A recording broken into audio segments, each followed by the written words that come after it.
Before Klein left home, he took the time to meticulously clean up his suit and top hat with a small brush and handkerchief. Then he washed his white shirt, changing into a similar linen shirt along the only decent cheap coat he had. He then briskly walked out on the street. First Melissa's dress, then Benson's suit. Only then can I consider a second suit for myself. Oh wow, money is never enough. Besides, we need to save money to buy porcelain tableware and to receive our guests. Plus, I have to save money to buy a variety of materials to mysticism. Klein sat on the public carriage and took the note of the financial status at home. The more he did the math, the more he shook his head. Relatable. He reckoned he needed at least a year to let himself, his brother and his sister live as a middle-class family. Yeah, of course that was without taking promotions and pay rises into consideration. By the way, when you move, freshly move, stuff like that, the small things add up. You find out, oh, you need this, then you need that. It all adds up, right? The public carriage drove past the streets and stopped opposite of the Divination Club on Howe Street. Klein pressed down on his black top hat and hopped off the carriage. He walked along the familiar street and entered the club located on the second floor. He then saw the beautiful brunette Angelica. There was a hint of swelled redness to her eyes, but she looked extremely relaxed. Interestingly enough, Klein finds her beautiful. I did not get that connection in the donghua. You know what I mean? Like, I wonder if Klein is actually romantically interested in Angelica, right? Because he gave a message, then he saw the beautiful brunette Angelica. He doesn't want a girlfriend, I know that, but like, what if he's like, you know, he can't control it, you know, he has feelings for her even though he doesn't want. Klein raised his hand to tap the glabella lightly and carefully examined her. He found out that the grayness deep in Angelica's emotion colors had greatly dispersed. It had been replaced with sunlight like whiteness. Yay! Depression passed! After taking it in, Klein walked over, took off his hat and smiled. Madame Angelica, it's a lovely day today, isn't it? Angelica lifted her head and was briefly shocked. She then beamed and said, "You are just like Mr. Vincent's cat." Oh wow, okay. You don't make any sounds while walking, do you? You managed to tell. I forgot that you are a fortune teller skilled in face reading. That's where the cat came from. Remember, in a lot of like Shibi and stuff, Klein is portrayed as a cat as well. She paused and she gently bit her lip before bowing. Oh my god, she likes him. Thank you. Thank you for your suggestion yesterday. I feel much better. I haven't been this relaxed, happy and contented in a year. Upon hearing her show her sincere gratitude, Klein was infected with the joy and happiness she had. Oh wow. The corner of his lips lifted and he said, "It's my pleasure." As he spoke, he could feel his spirituality relax and turn livelier. Depression beat!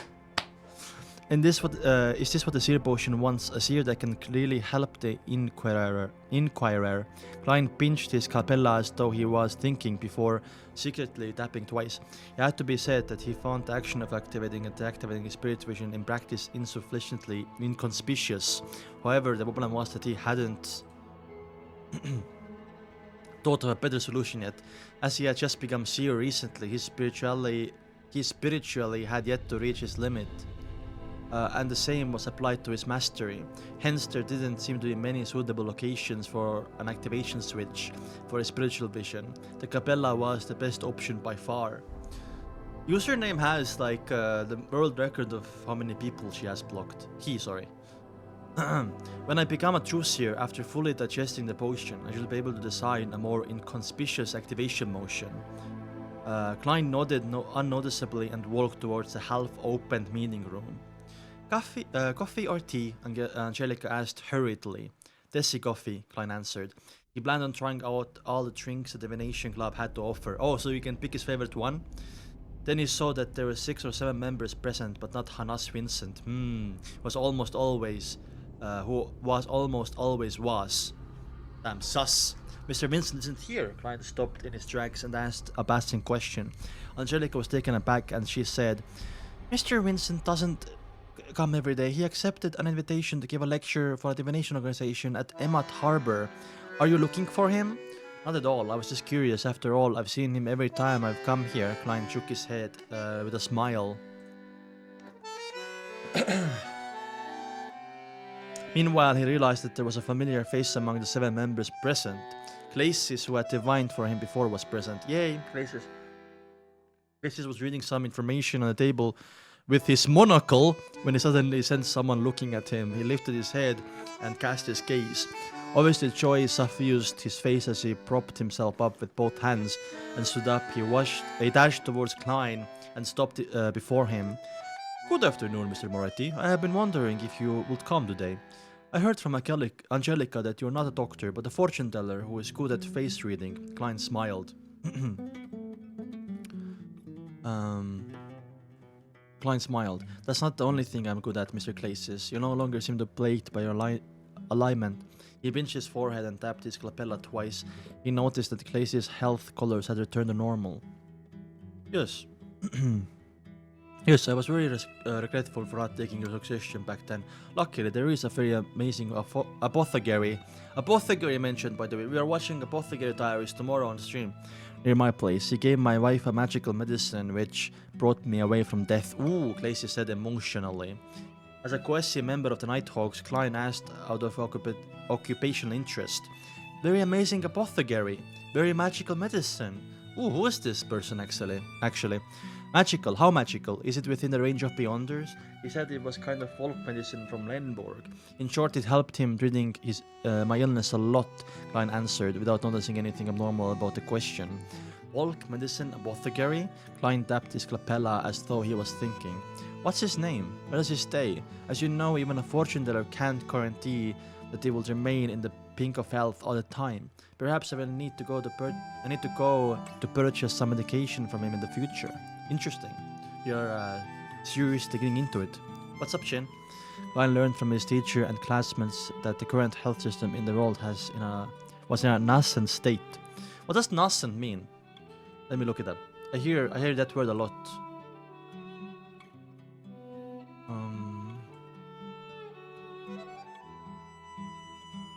Nascent means especially of a process or organization that's coming into existence. Ah, okay, makes sense. Just coming into an existence, like a, yeah, like nascent soul. There was almost no cure to many diseases, so the magical medications and miraculous apothecaries still controlled the market. There was no harm in knowing more, since it would one day serve useful. Glacis answered honestly. His name is Lawson Darkwave. New name mentioned, by the way. I'll copy this and write it down. Apothecary, apparently. Gin, not Jin. Oh, Gin. My bad, I'm sorry. He has a tiny store at 18 Vlad Street in East Borough. Named Lawson's Folk Herb Store. Thank you, Klein remembered and spoke sincerely. Glacis turned around and invited him to sit beside him. At that moment, Angelica came over to serve the coffee she brewed. What's up, Lucy Rem? Glad you made it. I'm so glad. Compared to Southfield coffee, Tessie coffee is more fragrant, but has quite an inferior taste. Ooh. Klein took a sip and savored it for a moment. Glacis hurriedly deliberated his words when he saw Klein put down his white porcelain cup. Mr. Moretti, can I request a divination from you? I will pay according to your price you set. 8 pence is sufficient. I will not raise the price out of the blue. Klein was hoping that someone would request divination services. Do you need a divination room? Alright, Topaz. Glacis led the way with much more familiarity. That's the thing, by the way. We need the word to spread. Now everyone is gonna come and get Klein services. We saw from the Shibi that it was really popping off, out of clients. After entering the divination room and locking the door, Klein sat behind a long table. He asked in a serious voice, Mr. Glacis, what would you like the divination to be about? I have an investment opportunity, of course, but the amount of money it involves is huge. If it fails, my family and I will take a heavy hit. I wish to know if it will be a successful investment. Glacis volunteered information. I have divined using tarot cards previously. Divination after purifying my soul. The result was pretty good. Yes, I did interpretation myself, but I did not violate the principles of those symbols. Klein thought and asked curiously. It'd be great if you could describe the entire situation once more and give me your information again. It'd be best if you have the other party information too. We will do an astrolabe divination, okay. I would also like some client services. There, interesting. Alright, Clacius organized his words and said, when Mr. Lanevus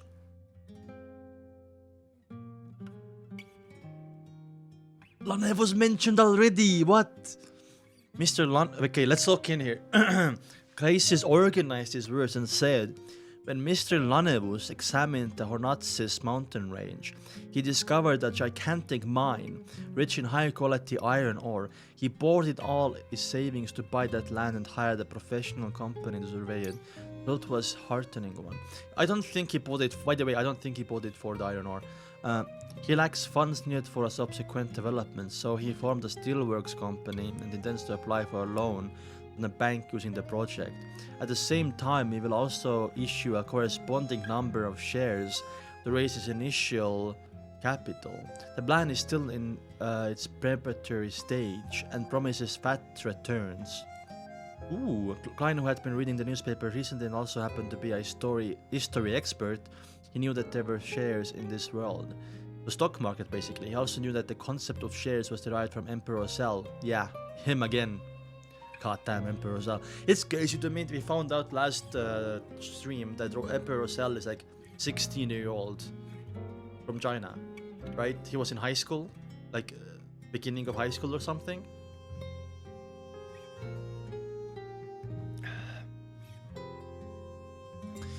Fat returns, by the way.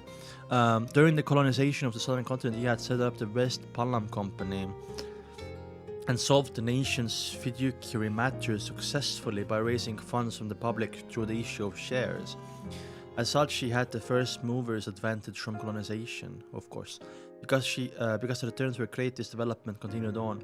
For example, there were railway shares, mining shares, steam development shares, and so on and so forth. So nothing is public sector anymore, everything was privatized. There were some that succeeded and there were some that failed, hence it catalyzed the formation of organizations like the Background Stock Exchange. Besides that, the Emperor Cell had created national bonds, unit trusts, and other financial products. The former had become the most stable from investment with a return to 4 to 6%. That's crazy! By the way, for reference, how crazy 4 to 6% is, I have a savings account that's 2.2% per year. And that's pretty bad, right? But, you know, I can't get better right now. So 4 to 6%. Klein remembered that Pinson had once said that if he could inherit £3,000, there was no need to work any further. True, actually. That's the thing. If you put like 800k in a savings with 3% interest per year, you can pay yourself 3% every year. And then you don't have to work anymore. That's the goal, right? Annual interest on about 5% will result in annual fixed income return of £150, roughly equivalent to Klein's annual income at present. Sheesh. I'm jealous. This is known as rentier capitalism. Yeah. Klein sighed and asked carefully, "Are you sure there's nothing wrong about this? Is Lanevus trustworthy?" Ooh. I have seen his property papers and the inspection report. There is the Civello's county government stamp and an endorsement of a professional company. Plus, inside Mr. Lanevus' office, a group photo of him with Sir Deweyville and the mayor. Places not in reply. Group photo? Doesn't mean anything. Man who was born in an era of information explosion had seen too many similar incidents. I didn't buy the story because of that. Exactly. What's up, Kilby? However, it didn't matter if he believed it or not. He could only pick up a pen and draw the corresponding astrolabe according to the crucial time and information the Clacius had provided with him. After a long while, Klein pointed to an astrolabe and said, "You should be able to tell that this will be a very unsuccessful endeavor. Below the flourishing surface a cliff, a chasm, a divination succession going around it to avoid it. Okay, Glacius, you should listen. Glacius fell into silence, his mouth turning agape a few times before he closed it. Oh my god, you know what I think happened? I think Glacius already spent the money. That's why his reaction is like this. He just had killed, so I was like wondering. A few minutes later, he said with a rueful smile, "I'll consider it carefully when I'm back." Upon hearing this answer, Klein could only shake his head with a silent sigh. He realized the helplessness of a seer. A seer could only give suggestions and not make decisions for others. Just as the duo left the Dopa's room, dumb-ass Glacius, man! Angelica walked over and said, "Mr. Moretti, someone wishes for divination." When she said that, she added with a whisper, He did not ask for my recommendations, nor did he view the album." As my reputation spread, Klein turned toward the reception hall in puzzlement. Who is it? I wonder. Someone we know, maybe? What? By Nightwalker? Okay, okay, so Lane was mentioned already. So yeah, we know that he bought a mining company in Hornatz's mountain range. God, what's happening with the quality of my camera? And Mr. Glacius is looking to buy some shares in that company, right? And Klein says it's a bad idea. Okay, next chapter. Cool. Dream interpretation. Okay, interesting. If you're enjoying the stream, guys, can you like the video so it gets recommended? We're a little bit like...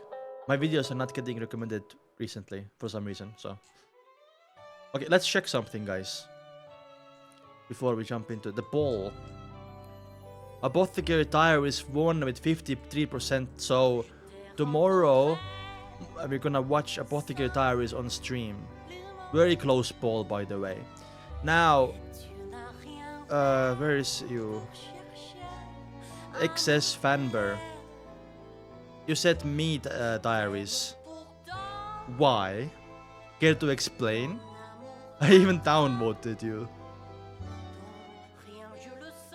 Apothecary sweep. Well, it wasn't a sweep.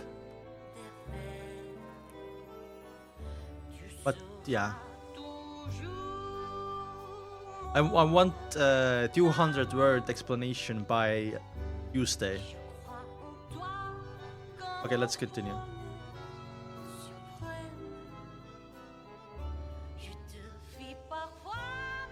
Username! Let's fucking go. Dream interpretation. Klein proceeded a few steps forward and saw the client. He was... Who is this? He was dressed in a formal black suit and a half top hat. He had a cold inlaid wooden cane and his short blonde hair flared from the sides. His nose was aquiline like a hawk's beak. Anna's fiancé! Yeah, Joyce Mayer! Let's go! Half top hat, yeah. Anna's fiancé, the Joyce Mayer that went through a terrifying ordeal. The Alfalfa tragedy. Klein, who had seen him in his dream divination, immediately greeted with a smile. Good afternoon, Mr. Meyer. Good afternoon, Mr. Moretti. Joyce took his hat and bowed in greeting. Thank you for the advice you gave Anna. She cannot stop praising how miraculous you are. Klein chortled and said, I did not change a thing. You should be thanking yourself. Without your determination and your hope for better tomorrow, you wouldn't have been able to overcome such an ordeal. After the exchange of pleasantries, Klein could not help but lampoon inwardly. Does this count as a mutual professional bootlicking? Oh my god, okay. Through his glazing. In all honesty, I still find coming back alive a dream. I still cannot believe that I survived wave after wave of terrifying ordeals. Joyce shook his head wistfully. Without waiting for Klein's reply, he asked curiously, You knew who I was the moment you saw me. Was that because of my unique nose, or because you divined that I would visit you? No, he recognized from the dream, right? Oh my god. What the fuck is the camera doing, bro?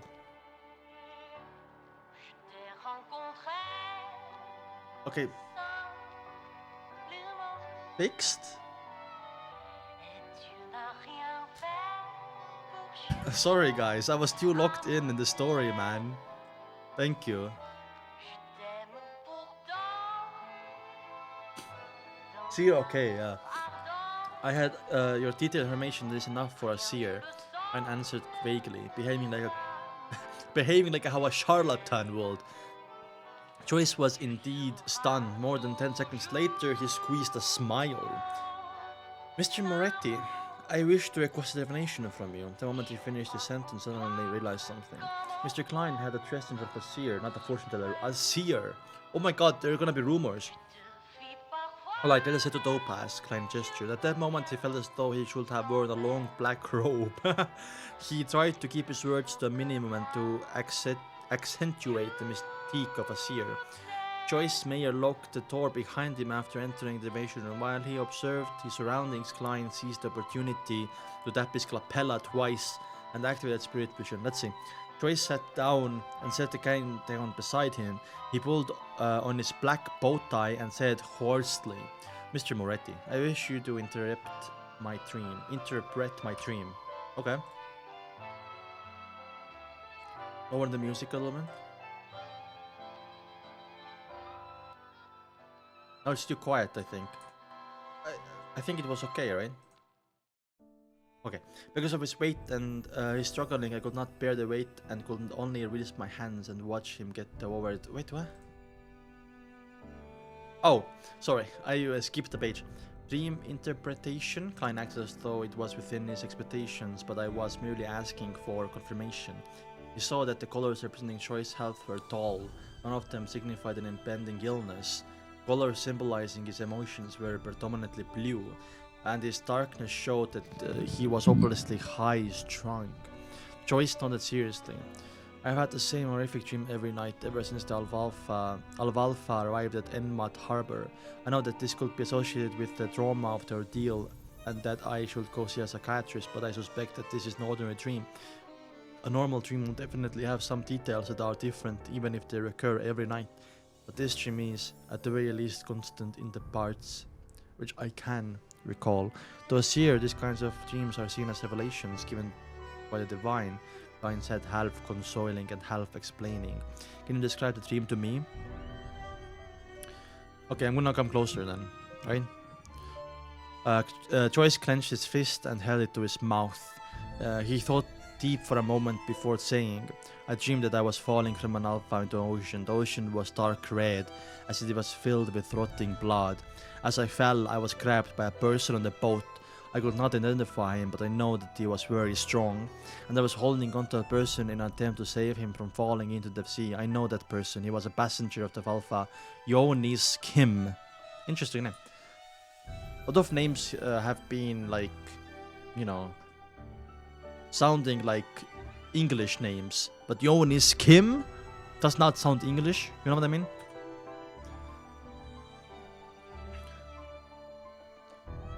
Why can't I see Daku's comment in my chat? Where he said smash Anna, but I cannot see it in my YouTube chat. Anyway, because of this weight and this struggling, I could not bear the weight and could only release my hands and watch him get devoured by the sea of blood. At that moment, the person above me also released his hand. I flailed my arms, hoping to grab onto something, but there was nothing. I could only plummet rapidly. Then I wake up in horror, sweat and covering my back and forehead. Klein held his forehead and gently rapped it as though he was thinking. Then he organized his words and said, Mr. Mayor, nightmares, similar nightmares, and repeated nightmares. These are all psychological problems that have a corresponding source. The same nightmare occurring time and time again is a reminder from your spirituality. It's also a revelation given to you by the divine. Upon seeing Joyce appearing confused, he elaborated. Do you not have any doubt? An ordinary person's spirituality is also capable of giving reminders. I do not know what exactly happened on the Alvalfa, but I can see that it was a tragedy of blood and steel that has left a deep trauma in you. Seeing Joyce nod slightly, Klein continued. You must have been very horrified, very fearful on the ship. It is easy for a person to lose their observational skills when overwhelmed by such an intense motions. Thus missing signs that they could not have been missed. This does not mean that you have not seen those signs, but you have disregarded them. Do you understand? Disregarded?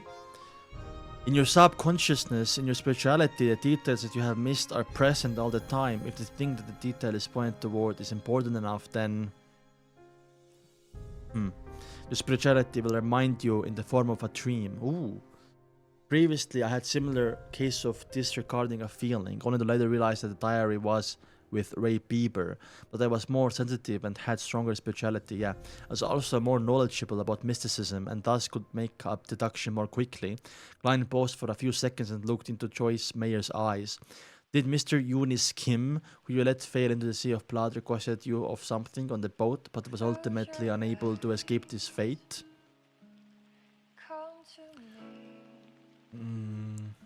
Joyce fidgeted his body unnaturally. He opened his mouth several times before answering. Okay, yes, but I do not pity him. Perhaps a few days or a week from now you will see in the newspaper how cruel and evil he was. He raped and murdered at least 3 ladies and tossed a baby into the Berserk Sea. Oh, but Triss made him do that. Triss made him do that. He also led a bunch of savages who had lost their nationality and brutally massacred the passengers and crew on the boat. Jesus Christ.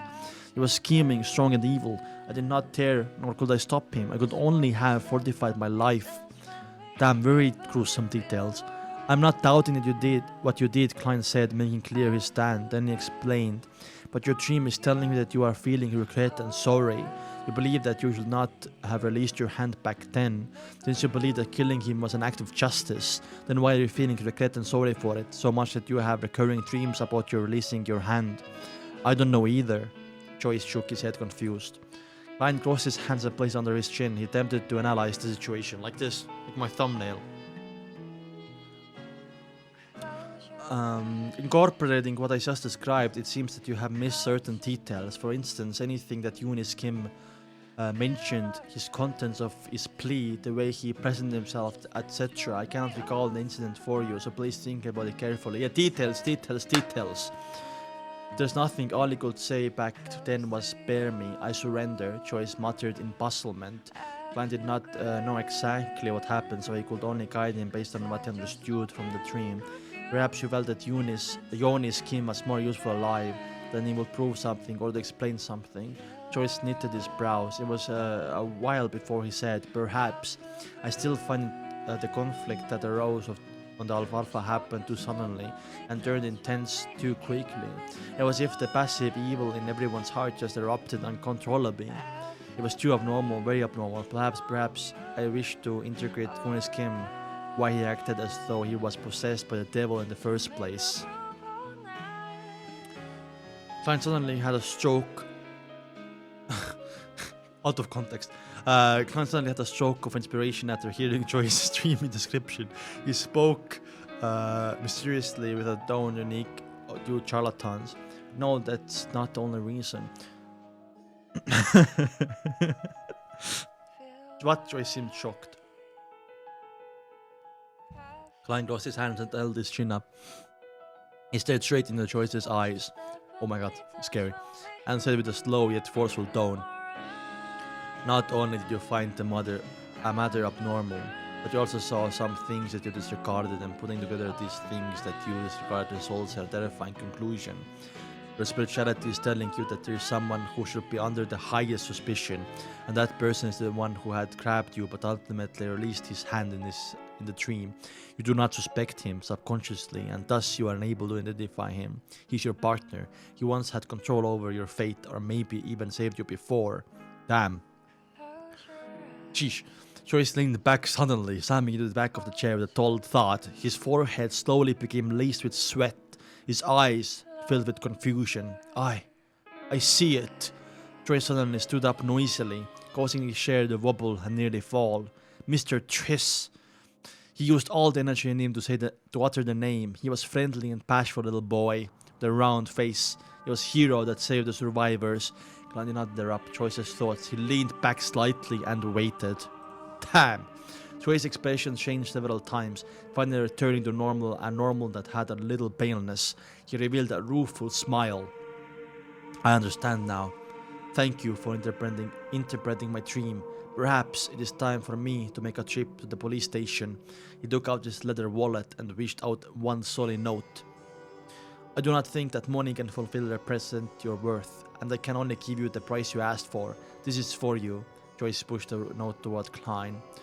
One time wondered if you gave me 10 pounds. Once only, you are like your fiancé. Klein kept up his mysterious wipe as a charlatan and said nothing as he pressed on the note. Joyce took a deep breath, wore his hat and turned to walk towards the door. As he unlocking the door, he suddenly turned back and said with a sincerity, "Thank you, Master Moretti." Master? Klein laughed to himself. He watched as Joyce left the divination room and said silently to himself, "Whatever happened on the Alfalfa seems extraordinary. If only the captain was here, he will be able to understand everything that happened in Joyce Meyer's dreams." True, actually. I see some guys are watching all streams who read all the mysteries. Okay. Why is my cam so blurry still? Is it just me? Tuesday Dawn, Backland, Emperor Sporo. Oh, we come back to Audrey. Audrey, who woke up earlier, beckoned her golden retriever Susie over. She said with a serious tone, "Susie, you'll also be under now." Susie, you also be under now. We're the same kind. You no. What I mean is we have to help each other. Guard the door and don't let anyone disturb me. I have conduct a ritual. Susie looked at her mistress and shook her head in exasperation. What do you mean, you? No. By the way, ex-Fanber, you're back, right? We were talking about you. I have a question for you, ex-Fanber. Why did you say meat diaries? Explain in detail. You commented meat diaries. Damn, okay, so Triss also mentioned slowly figuring out the Triss was behind. I mean, obviously, like at this point, we don't know that Alfalfa strategy is a major plot point in the story. But Triss mentioned, and we know, and Joyce Meyer knows that Triss was behind it, so we'll see what happens, right?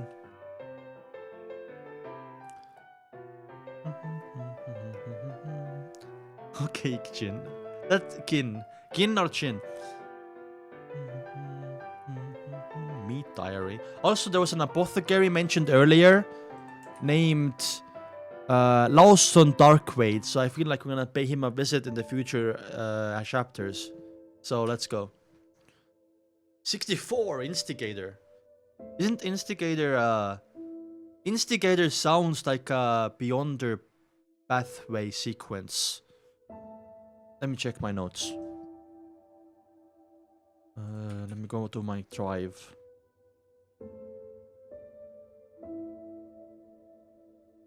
Doesn't it sound like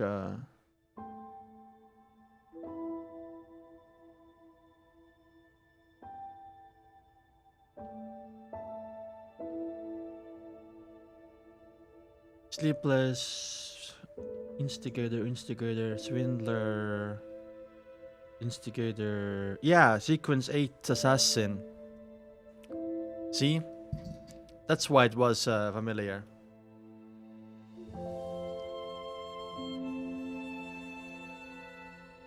Meat diary. Okay. You're watching episode 1 of both of your diaries tomorrow on stream, so.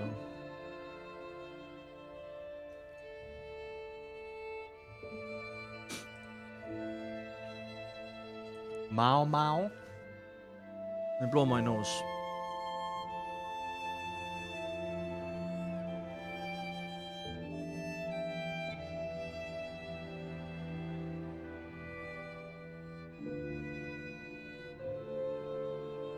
Okay, let's continue. Instigator.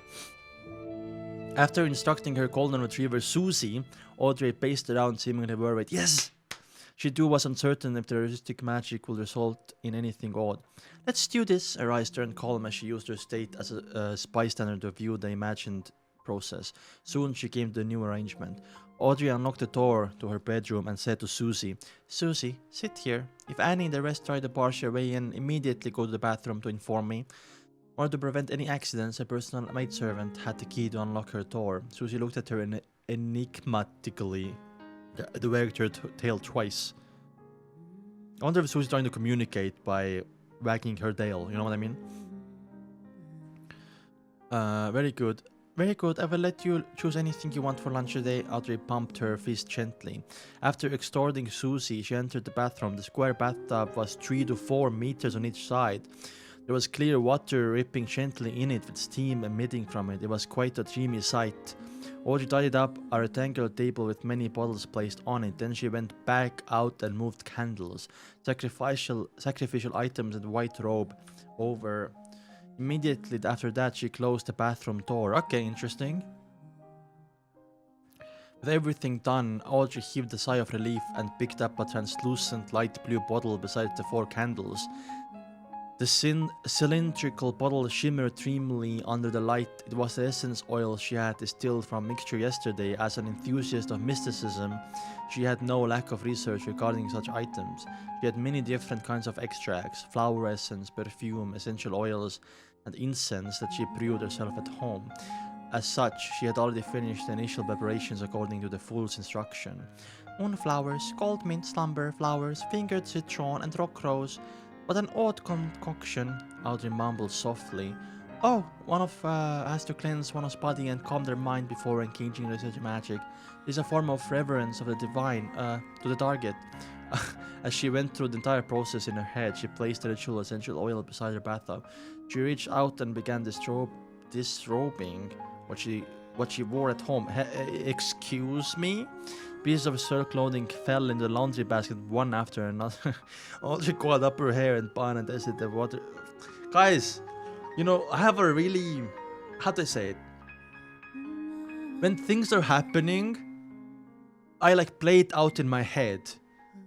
I feel like I shouldn't do it this time. I shouldn't imagine. You know what I mean? I feel weird. Pieces of her silk clothing fell into the laundry basket one after another. Audrey coiled up her hair and bun and tested the water temperature with her hand. Then she carefully stepped in the bathtub, allowing her body to slowly sink in the water's warm embrace. Okay, now imagine like bubbles covering her, okay? Yeah. Phew. She exhaled comfortably, finding herself warm all over. She felt abnormally relaxed. Why not? Because Audrey is precious, you know? I don't even want to move a single finger. Audrey forcefully pumped herself out as she grabbed the translucent light blue bottle beside her and tripped a few drops in the water. A waft of fragrance dispersed, filling the silence with a refreshing smell. Audrey breathed in a few times and nodded in satisfaction. So she's naked right now, right? Why wasn't this in the anime? Yeah. Censoring imagination is crazy.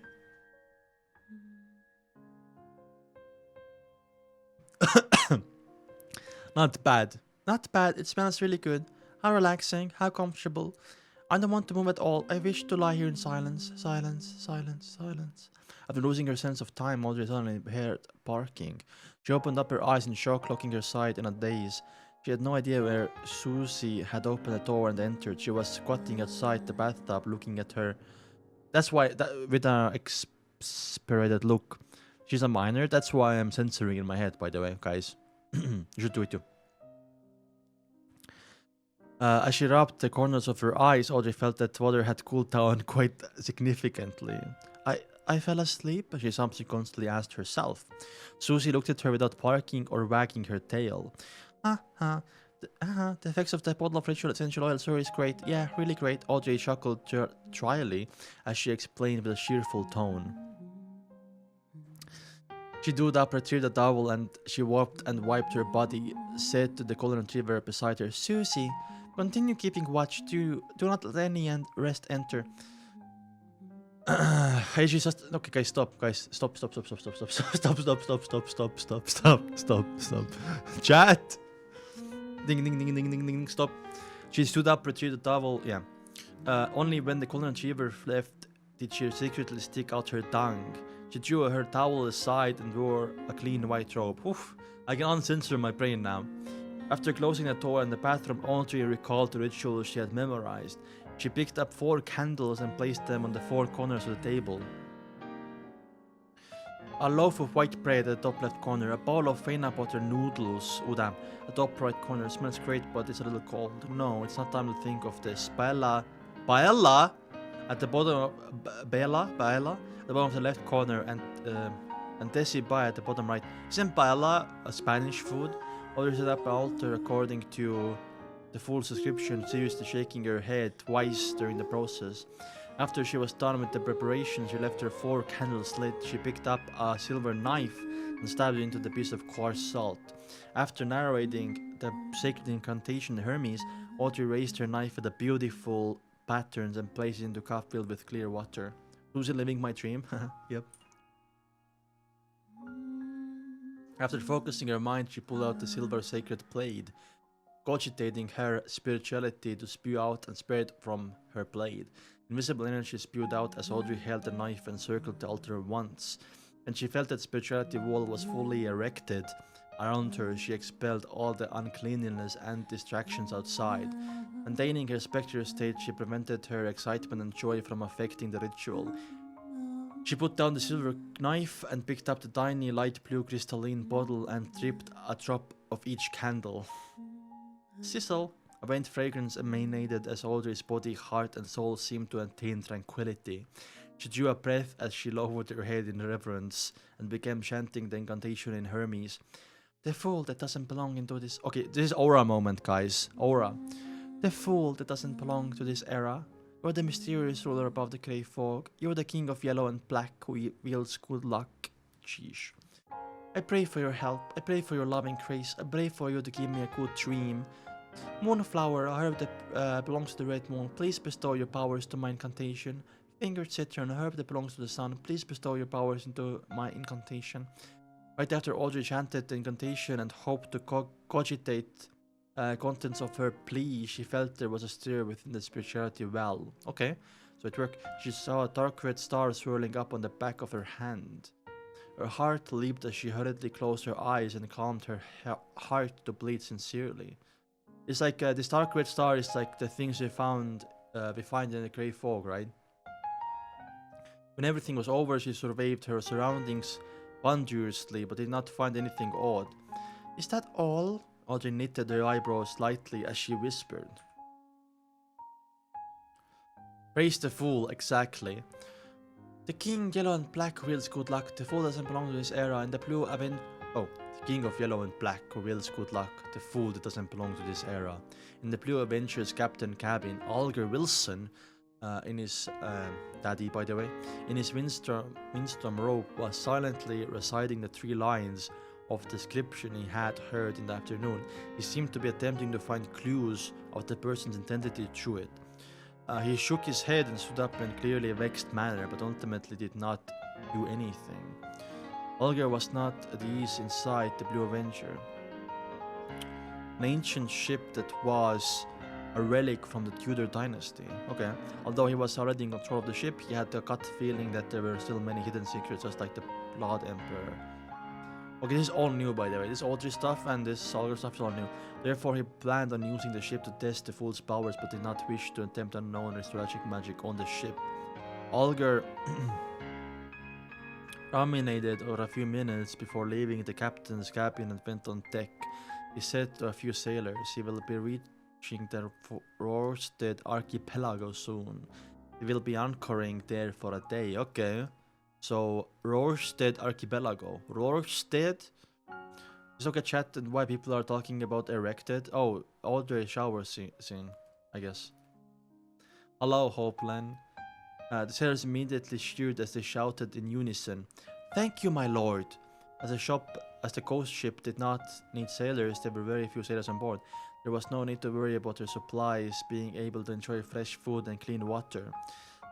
Covered day after day at voyaging at sea, and the clearly unending vistas exhausted them both physically and mentally. It felt like they were always repressed and tolerating something until they lost control. Sheesh. I know, I was joking. Okay. Okay. What's a vistas? I don't know actually. Only Vista I know is Windows Vista. Vistas are a pleasing view, apparently. Or... I was joking. Mental view of succession. A long, narrow view at between rows of trees or buildings. Okay. Unending vistas exhausted them. I don't know the context here, guys.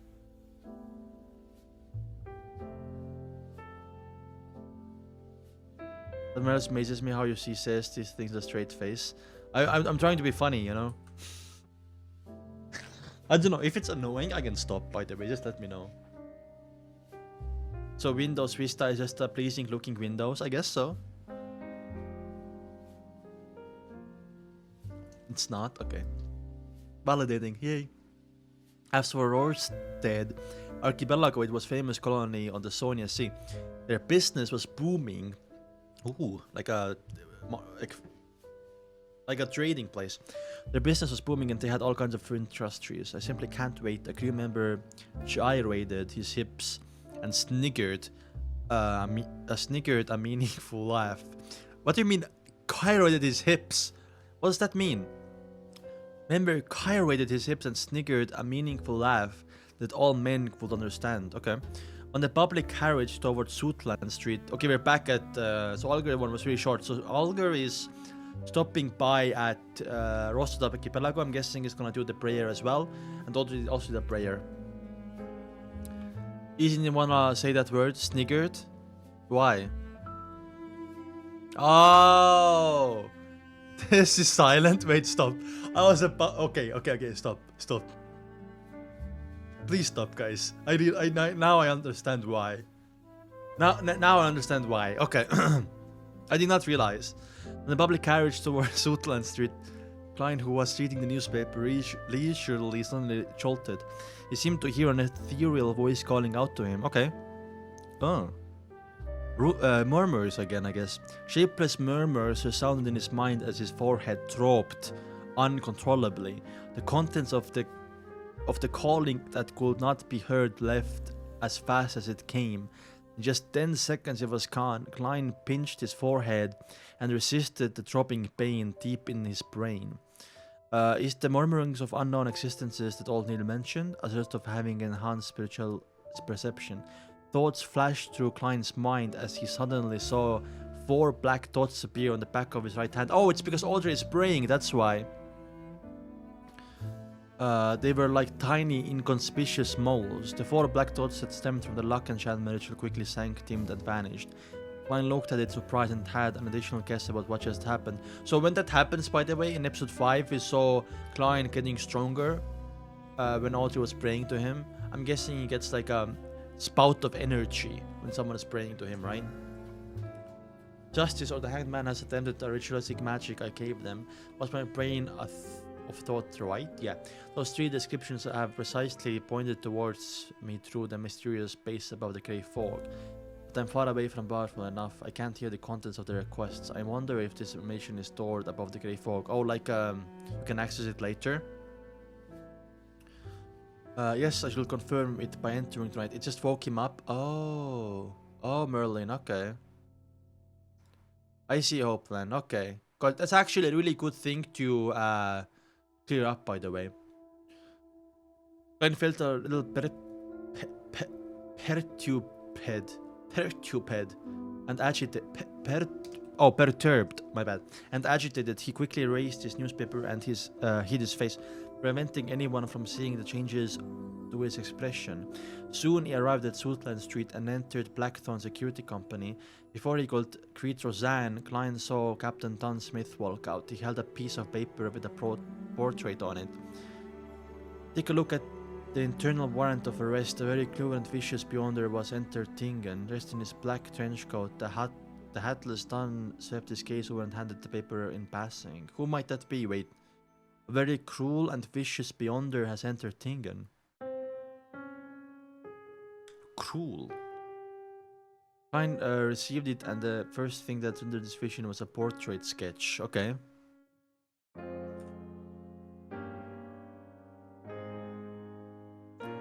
I don't know if we did that in the novel. He thought of the magic mirror thing with his own wits and smarts, but in donghua they made it look like luck. Ah.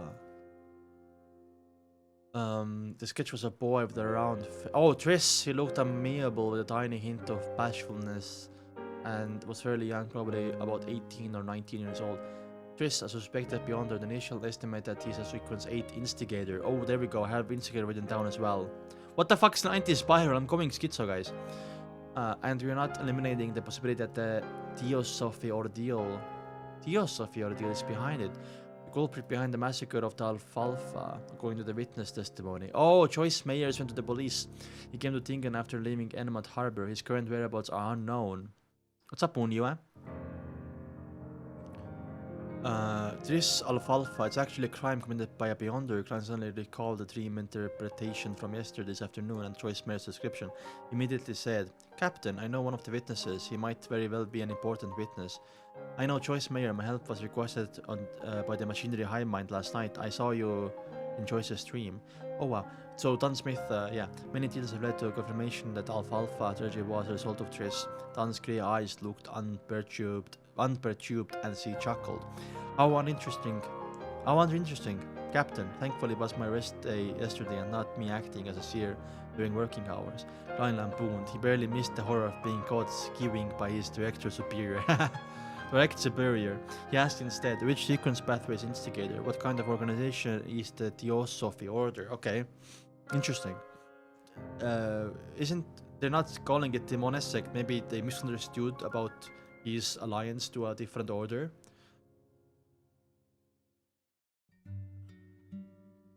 GD Sheraik said, what are you on about? Lampooning mentioned. It was investigating others to kill each other, the method Riss used to eliminate the side effects of the potion, or was it requirement needed to advance? I think it's, yeah, he was doing his job as an assassin, basically. Don thought for a few seconds and said, coincidentally, it's about time for you to learn the relevant information regarding Beyonders and their mysterious organizations. You shouldn't be ordered by old Neil to keep reading the historical documents all the time. Captain wasn't the reason for recruiting me to be your history expert. Klein did not dare to point out the problem as he noted seriously. Alright, okay, interesting. It's different and the same, they'll explain. Okay, cool. Bye, masters. That's cool. So, sequence 8 instigator mentioned. Obviously, right now, Klein doesn't know that, you know, they are assassin pathway. I guess he's gonna learn that in this chapter, maybe, that's coming up. Also, we had a lot of Autry and not levels, Olger scenes as well that we haven't seen in donghua, especially Olger, not Olger bathing, okay, Autry bathing and doing a ritual. Olger also is gonna do the ritual, I guess, maybe in this chapter, because he arrived at the archipelago. And let's go, 65 right now.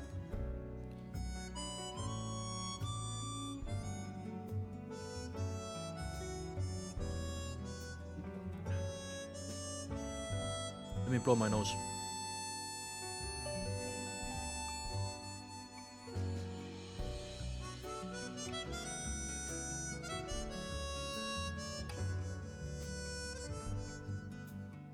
Oh, there you go. 65. Beyonder information. The document signed by Don, Klein went underground and turned into the armory. Don is right this time. You understand the different Beyonders and the various secret organizations dressed in black classic robe. While Neil read the note without finding it surprising and said he supported the captain's decision, then added immediately with a smile. This reminds me of one of those old Neil lessons about secret organizations. He then added immediately with a smile. After all, you will be heading to the underground market with me tomorrow night. Tomorrow night, Klein did not conceal his pleasant surprise as he asked to confirm. O'Neill nodded and said with a sigh, I'm a person who can't sleep when in debt. I always wish to settle them as soon as I can. You did not seem to act so previously. You left it to the last moment before using ritualistic magic to resolve the problem, so I'm not the only one suffering from procrastination. Wait, is there a need to euphemize? Afraid to spend away the money to repay a loan?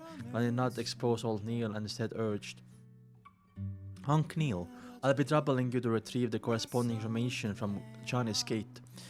There were mostly archaeological and historical documents in the armory. There were documents involving Beyonders and mysterious organizations, but few in number. Furthermore, they were mostly basic knowledge. Klein bathing, Alger bathing. Imagine, guys. Old Neil slowly took a sip from his hand-ground coffee and smacked his lips. He then walked out the armory with a signed stamped document. Klein watched the place on his behalf. About 10 minutes later, Old Neil returned with a huge stack of documents. They can only be read in here. They are not to be taken.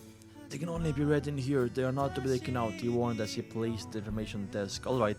Then gave a firm nod. He extended his hands and quickly flipped through the pages and did a general read-through. Very detailed, as expected of the Nighthawk's internal documents, as expected of a church with 4,000 years of history, even more. Klein sighed inwardly as he glanced through the documents. Not only did the documents introduce the various secret organizations, it also listed on many of the sequence pathways. It was very complete.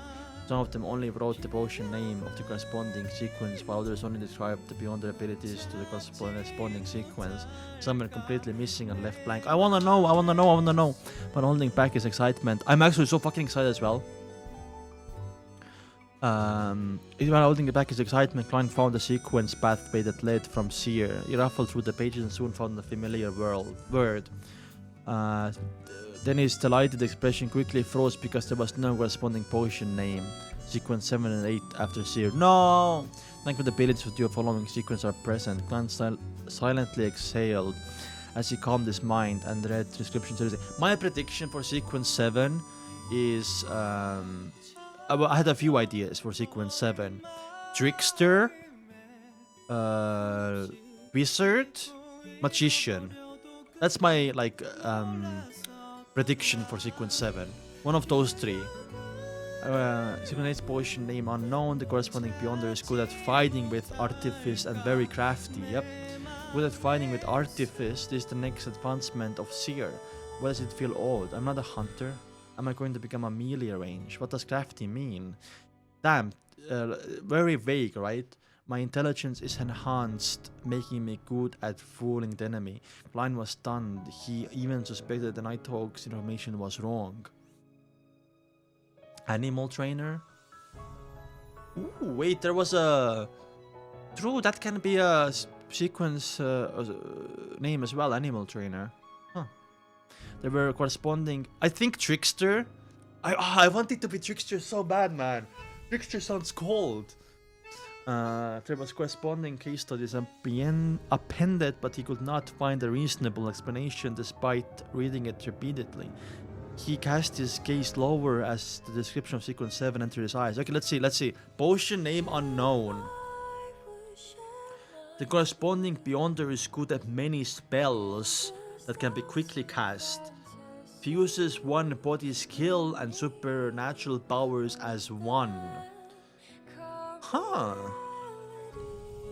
The corresponding Beyonder is good at many spells? What kind of spells though? Fuses one's body skill and supernatural powers as one. Interesting. What does many in this can mean though? Like, it's also very vague. That's more likely this is what the advancement of Seer should look like. Klein heaved a sigh of relief. Do you know what else sounds like a Seer pathway sequence? I was thinking about this.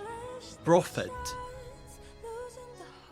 Or let's think of like other Seer sequence ones. Trickster, Wizard, Magician, Prophet, Oracle.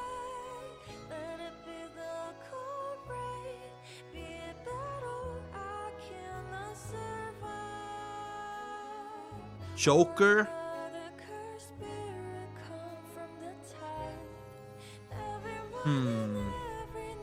Joker sounds cool. We have the Seer. Interesting. Clown. I'm the Joker. Oracle is not real. What's that mean? Riddler.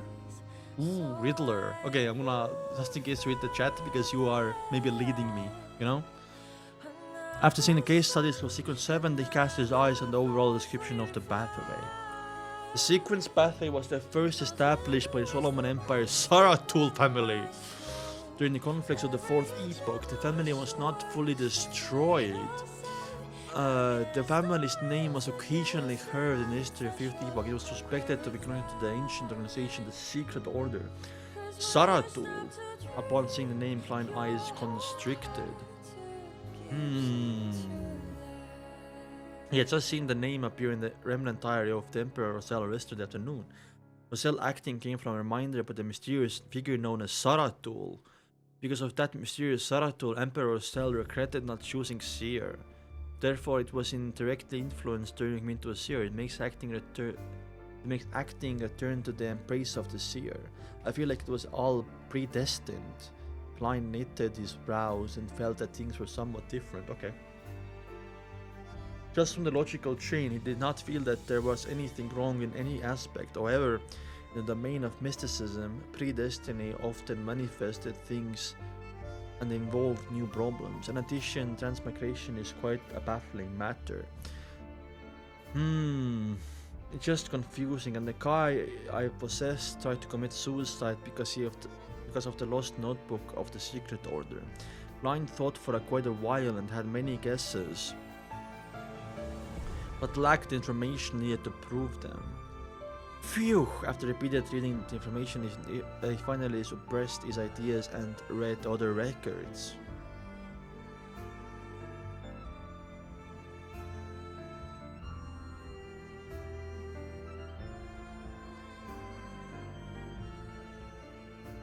Another theory. I know it contradicts my other theories, but what if Saratul is behind Klein's transmigration and on purpose leaded him to find the pages? Oh no, but how would that work? And then I think, like, my previous theory on transmigration is a cycle where I feel like when Rosell transmigrated, there was someone before him, right? Transmigrated, and it goes in a cycle. Let's say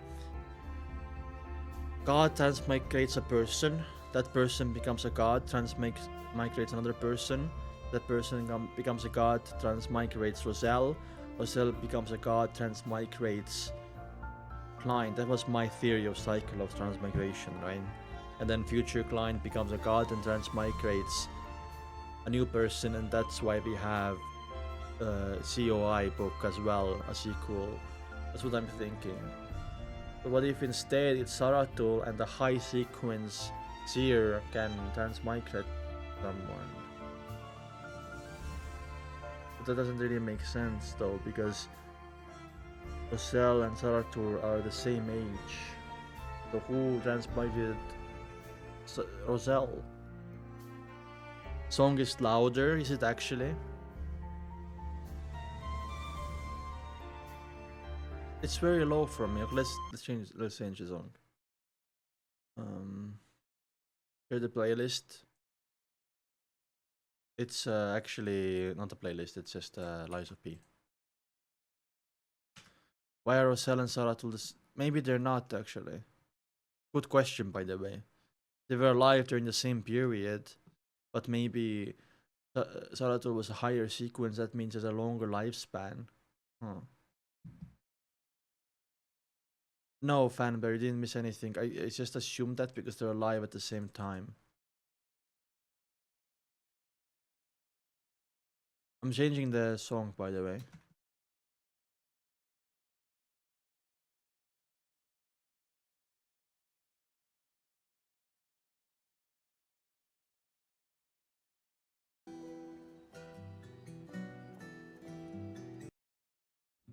Tell me about the volume, by the way.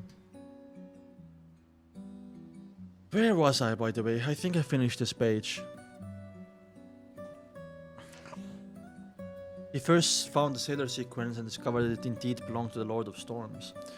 For an old opponent that they haven't faced for perhaps more than 2,000 or 3,000 years, the Nighthawk's internal records were rather detailed. Sequence 8, Folk of Rage, ancient name, Guardian of the Storm.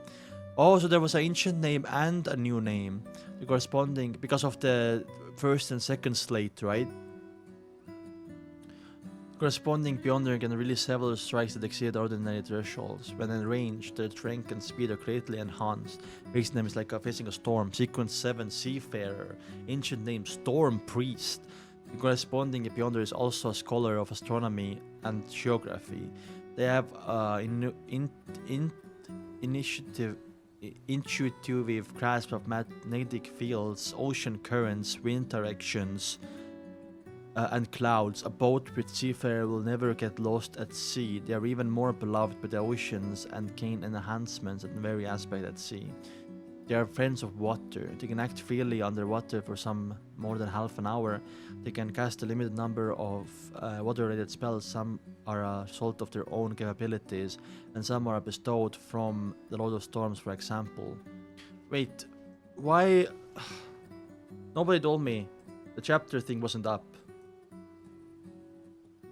I have those in the notes already. Seafarer was mentioned by Olger in the one of the folk meetings, and then I added it there.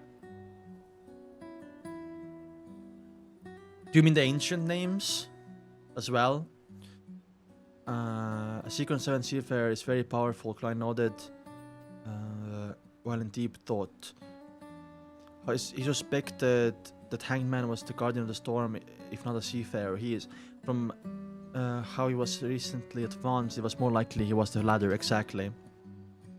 It also indicated in a way that Hangman was either a member of the Mandated Punisher or a pirate who had been secretly absorbed by the Church of Storms. Impressive. Klein flipped back a few pages and found the advancement of Spectator. He discovered that the description was identical to what Hangman had said.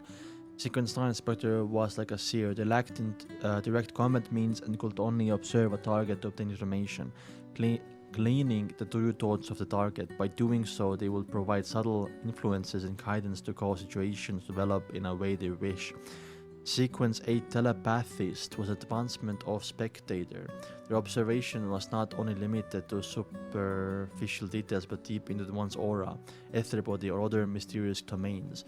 The combination of the two allowed a telepathist to precisely understand a person's thoughts as though they could read their minds in front of them. It was difficult to have any secrets.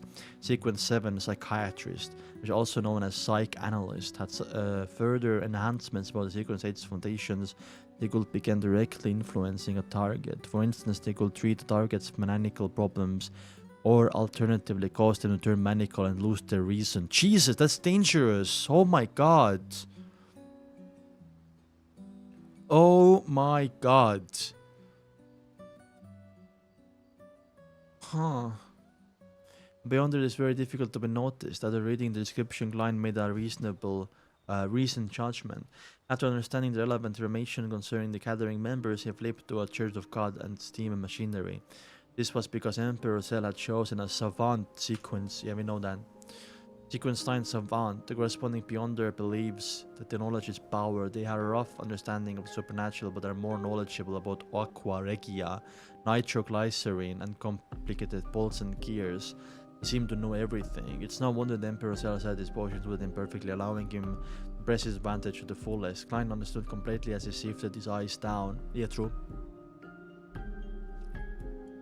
Can't believe that didn't mention Rosell sequence in donghua. We figured it out from Onion News, I think. I don't think Onion News. I think Onion News mentioned it, or we made a theory and figured it out.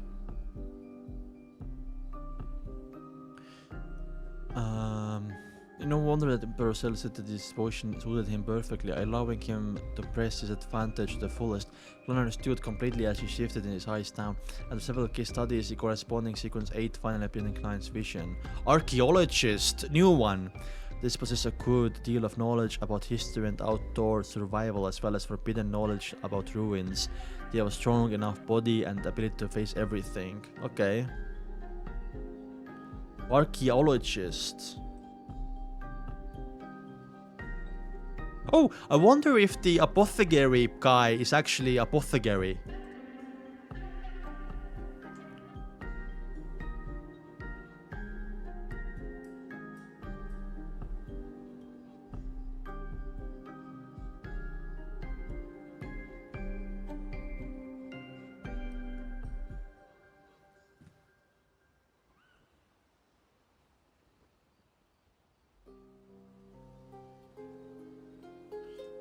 Sequence 7, Appraiser. Oh, Appraiser is someone who puts a price on something, right? They can intuitively understand the powers and problems of most extraordinary items and can use them while keeping a danger at its lowest. Wow, okay. Okay, another one, we're filling it in, guys. One by one. Sequence 7, Appraiser.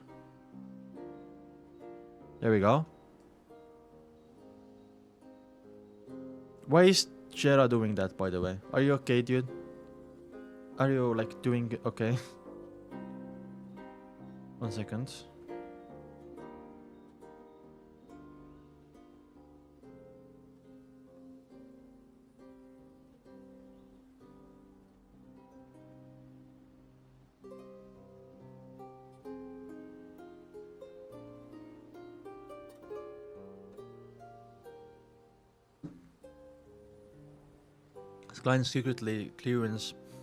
As Klein's security clearance was insufficient, he only had access to sequence pathways up to 7. It left him a little frustrated, but there was no other way around it. He only wished the background would quickly send over the sealed artifact 2049, determine if Ray Bieber was descendant of the Anticonus family. That way he would have a chance of becoming a former member and obtain a higher security clearance. Collecting himself, Klein read the material seriously from cover to cover. He knew that the sequence following Corpse Collector were Grave Digger and Spirit Medium. He also knew that there was no information about the sequence 8 of Mystery Briar Bath.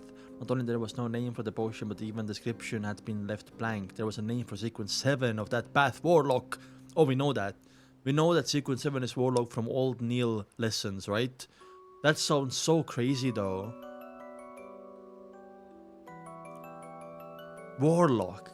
Sounds impressive. Klein slowly flipped the page and saw Apprentice and Marauder, which Emperor said had lingering thoughts. For the records only read sequence 8 and nothing more. Sequence 9, Apprentice. The abilities are rather strange. It can only be confirmed that this is the originating pathway of a mage. They're rarely trapped and very difficult to be stopped. They often are able to escape and pass through obstacles every time. Sequence 8, Trick Master. Okay, Trick Master sounds like something from Seer Pathway, no? They field all kinds of strange but impotent spells. Trick Master. Okay. Apprentice and then... Where is it? Trick Master.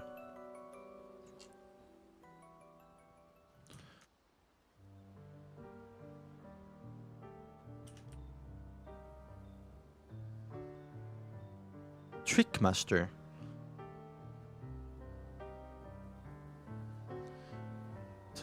Marauder. Difficult to separate these beyonders from ordinary bandits or thieves. Perhaps the means available to them are more impressive, but their goal of stealing riches is not for enjoyment of survival, it's more like answering a calling.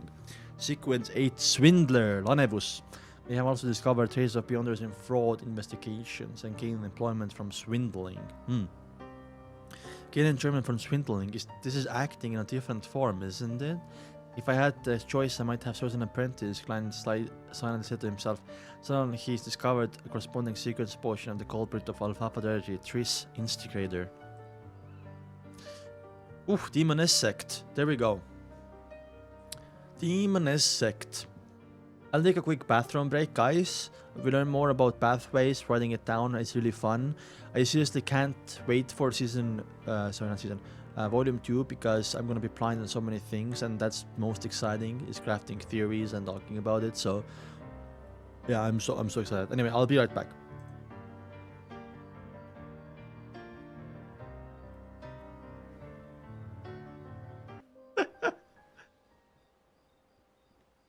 Okay, I'm done.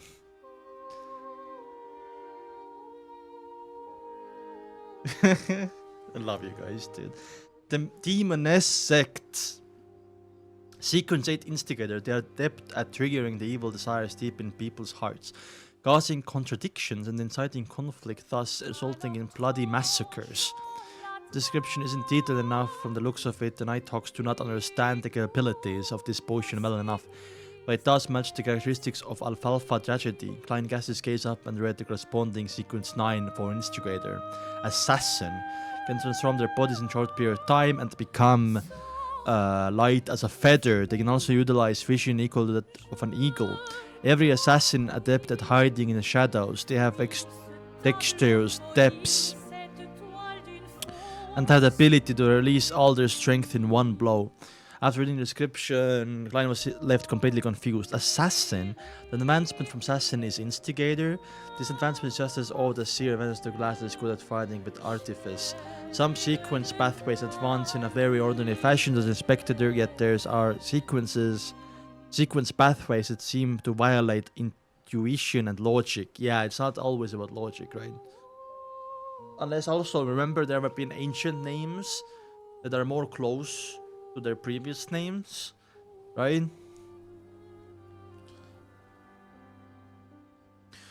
Well, that might not be completely true. Perhaps I just haven't discovered some of the hidden common point. Exactly. For instance, assassins and instigators can both bring catastrophe to others, but they can't figure out the advancement of seer. Hey, could it be of the Candle lineage? What? What? Candle lineage? Oh! After adding some supportive magic, the other attribute points are thumped into strength and techniques. Gandalf. Gandalf! As Klein lampooned in a speechless manner, he silently shook his head. He flipped the section about the secret organization, the Theosophy Order, that involved instigators. Theosophy Order, a secret organization that appeared in the 5th epoch, which is the early era of the current epoch. They believe that the mind is fundamental to a person, while the physical flesh is a cage that restrains the mind. The reason why humans do evil is a result of the physical body influence. One has to use their spirituality to obtain knowledge, allowing the mind to gradually extricate from the body. Then through the trials of stars, they will eventually be separated from the material world, returning to the purest and truest self, purest and truest self, obtaining eternal redemption. Interesting. That's actually really interesting. Humans do evil is a result of physical body influence. One spiritually to obtain knowledge, allowing the mind to gradually extricate from body, then through the trials of the stars. They will... okay. Therefore, many extremist members of the Sophie Order will make destroying the bodies of others their goal, which has led to many bloody massacres. Bloody massacre? It's obvious that they possess two sequence pathways. The first is more common apprentice and trickmaster potions. Among their members, other sequence comprised of assassin and instigator rarely appear. There are currently no evidence that indicates that the Theosophy Order possesses sequence 7 or higher potions. Okay, Chera, you... What? Okay. It's unknown how the Theosophy Order established itself. Their possible origins can only be analyzed using the two sequence pathways. Firstly, the apprentice and trickmaster sequence easily remind people of the Abraham family of the Tudor dynasty in the 4th epoch. The Tamara family tied to the Abraham family through marriage for extended periods of time cannot be eliminated as well. Secondly, assassin and instigator point towards the Demoness Sect. Tamara. Wait, let's look up Tamara meaning in... look at what this word means. Usually these families have a deep meaning behind it's a biblical thing, of course it is. Tamara means date palm or palm tree, originated from the Hebrew name Tamar. The name is with the fruit of the palm tree, and they carry symbolic meaning of beauty, strength, and fruitfulness. Interesting. It's always biblical, man. Abraham, biblical, and others as well. Like Antigonus is Greek, actually. I see, cuttlefish. I see. What's up, Taku?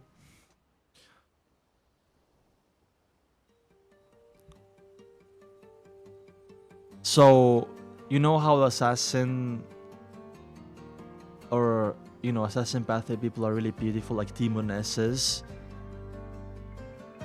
Yeah. Anyway, related to Abraham family through marriage for extended periods of time cannot be eliminated as well. Second, assassin and instigator point towards the Demoness Sect. The Abraham, Tamara, Antigonus, and Sarato families, the Solomon Empire's Blank Emperor, the Tudor Dynasty, Blood Emperor, and the True West Empire, and Jacob and Ammon families. Jesus, so many. All of these are biblical, by the way. Solomon, Black Emperor, Tudor Dynasty, Blood Emperor, the True West Empire, the Jacob and Ammon families that the Hanged Man had mentioned. There are really lots of secrets buried in the history of Fourth Epoch. There might even be a lot of facts too. One was doubted from what he read. He had appreciation for how the history of the Fourth Epoch was clouded in fog. The outline he could see through the fog left him shuddering involuntarily. It was as though he could imagine a thriving era of Beyonders, an epoch with blood and strangeness in concerted dance or horror and distortion in a symphony. Klein drew a silent gasp and flipped through the book, but did not discover any corresponding description of the Demoness Sect. He looked up and saw old Neil wrestling. With some filter paper with his hand-ground coffee. He asked sincerely, "Unc Neil, what organization is the Demoness Sect? I can't find any introduction about them in documents." Old Neil was no hurry to respond. After wrestling with his coffee, he chuckled and said, "Your security clearance isn't high enough. Even with Tan's permission, you will not be able to read the relevant information. It can also be said that a lot of the information is only available in the Holy Cathedral and isn't stored behind Tingen City's Chinese gate. Perhaps wait till the day you become a captain of Nighthawks. You will be sent to the Holy Cathedral for training and will then be able to access them." Interesting, they are keeping some files hidden from normal members. "I don't understand how much the Demoness Sect. All I know is what they were. I do not understand much from the Demoness Sect. All I know is that they worship the primordial Demoness. They believe that this secret existence is the true inheritor of the Creator. She was born out of the chaos and was the earliest to be born from the Creator's body. She is also the ultimate ender that ends everything." Ender? Their sequence pathways are related to this because to obtain the favor of the primordial Demoness and to approach this secret existence, the upper echelons are all female. This is also why they are called Demoness Sect. Anything else is something a former member like me will know. I heard that the Demonesses make it their mission to spread catastrophes. This does match the hidden commonality of assassin and instigator, but this Mr. Trist's future seems bleak. Subsequent potion seems to be more suited for females. Klein saw it slightly before he continued reading the information. Just switch genders, you know. After finished reading, he realized that the secret organization were a lot more than he imagined, but on second thought, he found it very ordinary. After all, this world had so many years of history underlying it. There was once an era where Beyonder powers were extremely active. According to the provided information, Klein categorized the secret organization into three based on eras. First were the ancient organizations born in Fourth Epoch. They included but were not limited to the Moses Ascetic Order, Secret Order, and the Blood Sanctify Sect, which are followers of the devil. However, the information only mentioned the Demoness Sect once. Second was a secret organization early in the Fifth Epoch, the present epoch, for instance, that wait, what? Sorry. Second was a secret organizations early in the Fifth Epoch, the present epoch. For instance, the Theosophy Order or Death Worshipping Numinous Episcopate. Oh, death worshipping. They're probably on the death pathway, right? There is also the Life School of Thought, which employs a master-apprentice heritage, and the Rose School of Thought, known among Beyonders for its bloody sacrifices. The third category are new organizations that appeared in the recent century too. They include the Aurora Order, the Iron and Blood Cross Order, the Elementon, and the Psychology Alchemist, which Klein learned about much earlier. I'm gonna copy all of this and paste it in my notes later and then format the notes. Anyway, apart from there were other organizations and did not do anything major. Okay, so the death worshipping Numinous Episcopate mentioned. Life School of Thought mentioned. Yeah. Psychology Alchemist. Elementon mentioned. Iron and Blood Cross Order mentioned. Okay, interesting. Jin, I like how you said that before. Nice. Then he notes, the mystery is diabolical. I don't think it's diabolical. I think it's pretty needed, right? Otherwise, you're gonna like, forget stuff, Benson and Melissa must have never imagined that the world is so dangerous. It's not only limited to wars. Klein shook his head with a wry smile. He stacked the classified documents neatly before pushing it to old Neil. Meanwhile, he added silently in his heart, please don't let my tarot club be on the list. Oh, it's gonna be, right? Because I think in the special trailer it was mentioned that there's a new organization and we are guessing that it is gonna be tarot club. O'Neill never suspected the leader of the organization was sitting opposite to him. He chuckled and took the documents and headed to Chinese Gate. Klein sat there and wondered if he should divine the location of instigator Triss, but he abandoned the thought after less than 20 seconds. After all, he only had a vague idea of Triss's appearance. He did not know if the name was genuine. If he could figure out his location with that, he would not be seer, but a prophet. Wait, foreshadowing! Foreshadowing!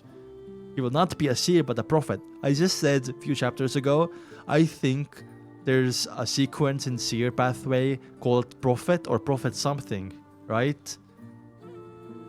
By the time O'Neill returned, Klein had straightened his thought process and continued his revision of mysticism studies to grasp even more forms of ritualistic magic. He spent the day studying and revising.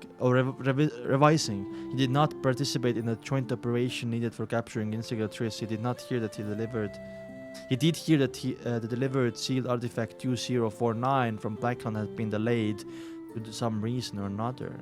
The actual time of Rael was still bending. Okay. As he had earned nearly 2 solli from yesterday's divination. Damn!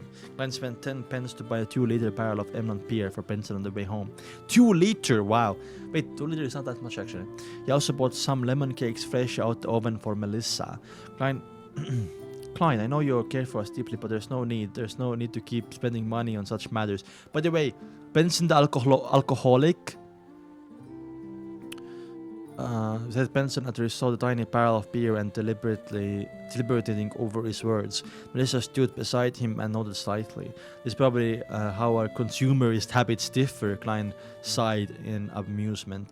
Benson, Melissa, don't worry, this was bought by my additional reimbursement. Yeah, I earn additional 2 to 4 solli every week. I can't tell them that these are earnings I got from doing divinations for others. Right, he added inwardly. What happens if Melissa or Benson go to the divination club and see Klein doing divination for 6 or 7 pence, He added inwardly. That show of yours is much better than I imagined. Benson was taken aback as he made an objective assessment. That's right, I even learned divination from it. Klein mused silently before turning toward kitchen. Under the combined efforts of the trio of siblings, a sumptuous dinner was ready for eating. After having their fill, Klein, Benson and Melissa lay slumped in the living hall. It took them quite a while before they got up to clean, chat and study. When Benson and Melissa fell asleep, I'll head about the Grey Fog to see if the effects of the ritual. As Klein revised his history textbooks, he shot a glance at his siblings. So we're going to the Grey Fog to see what Audrey and Olga were praying and asking, right? I don't think you can afford being an alcoholic. True, actually. Westboro, because what? A 2-liter beer cost, what was it, 10 solli? That's a crazy price, no?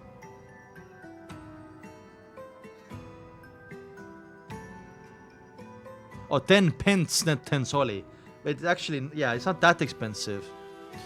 Westboro, Iron Cross Street, Lower Street. A 3-story apartment was immersed in darkness. There were no street lamps or any additional light.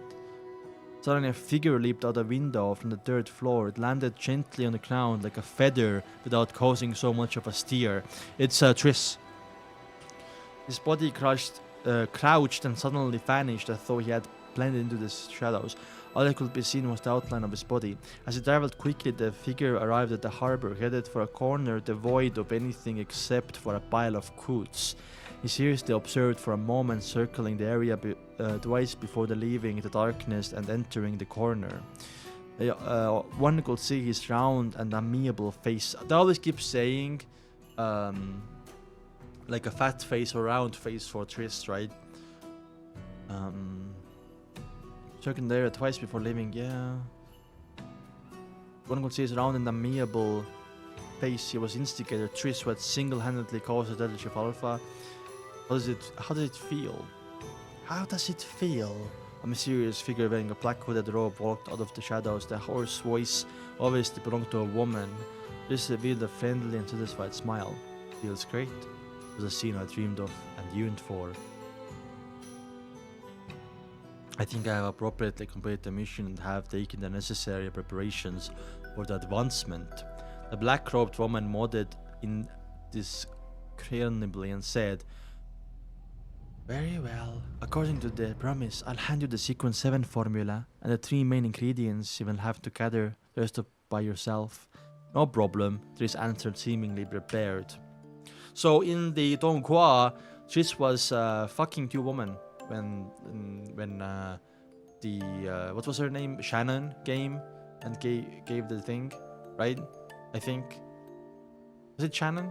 The mysterious woman. But here in the novel, he was just coming from a house. The mysterious woman raised her hand and had a book-like object to Triss. The book had the ancient and mottled bronze exterior cover with a strange star-shaped lock on its side. Triss knew that inside the book was the formula and ingredients and instantly became thrilled. He then tried hard to compose himself as he looked curiously at the potion name on the bronze outer cover. "Witch?" This Triss exclaimed. He found it unbelievable that the word written in the ancient terms was witch. "Witch? I'll once become a witch? What a joke." The mysterious woman covered her mouth and let out a chortle. It took her quite some time before she answered. "Weren't you always curious? Curious about why our upper echelons are all women?" "Oh wow, this is the answer." Wait.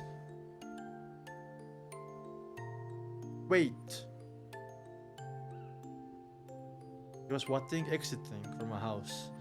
Wait, so in the novel they made it very obvious. But I wanna do some self-glaze. I figured it out that Triss became a woman before it was said in the anime. Oh, sorry, in the donghua. I saw the word witch. I saw all the upper sequences were woman, and I put 2 and 2 together. I'm just saying. It was so obvious in donghua as well. Okay, then. Sheesh. Okay, did everyone get it though? Was it so obvious that every single person who made videos get it? I'm thinking at least me and Coco got it, right? Anyway. 1 second.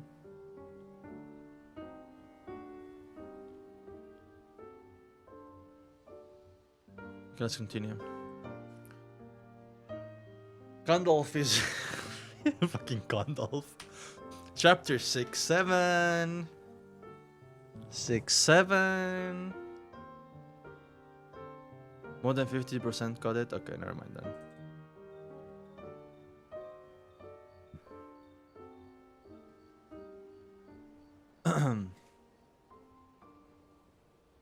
Response.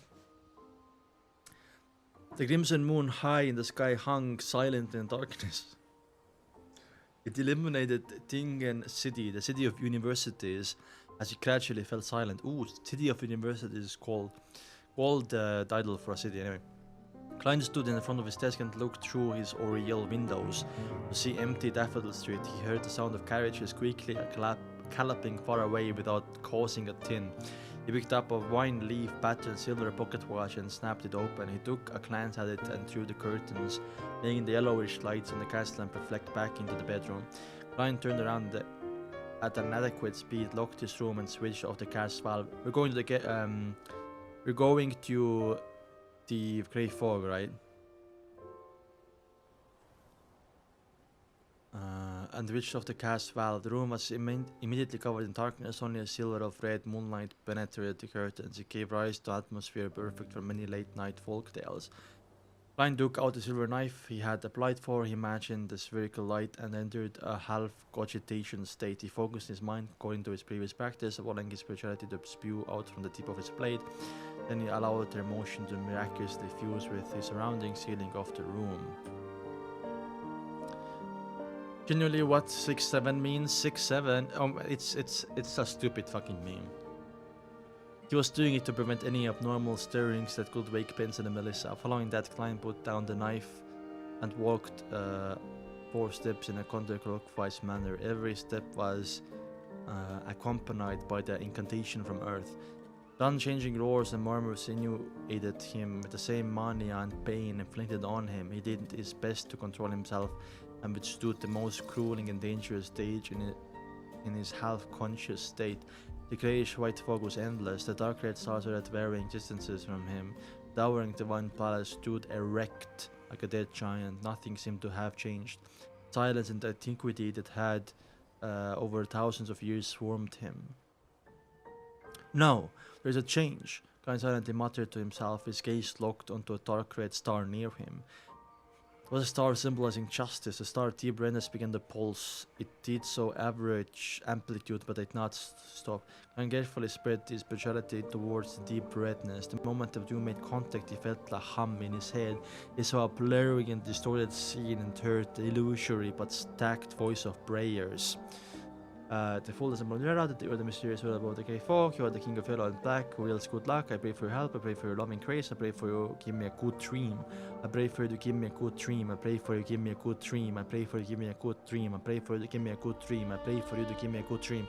Female voice resounded constantly in an intermittent fashion. Klein's psyche turned more irritable and chaotic. It was akin to listening to someone upstairs pounding on the floor when he just fallen asleep. So I wonder if the you know, Lady of Crimson heard the prayer from Neil the same way. You know what I mean? The Evernight Goddess heard the prayer like this, and was her head pounding as well. Probably not, because, you know, I'm thinking that, you know, she's a godlike figure.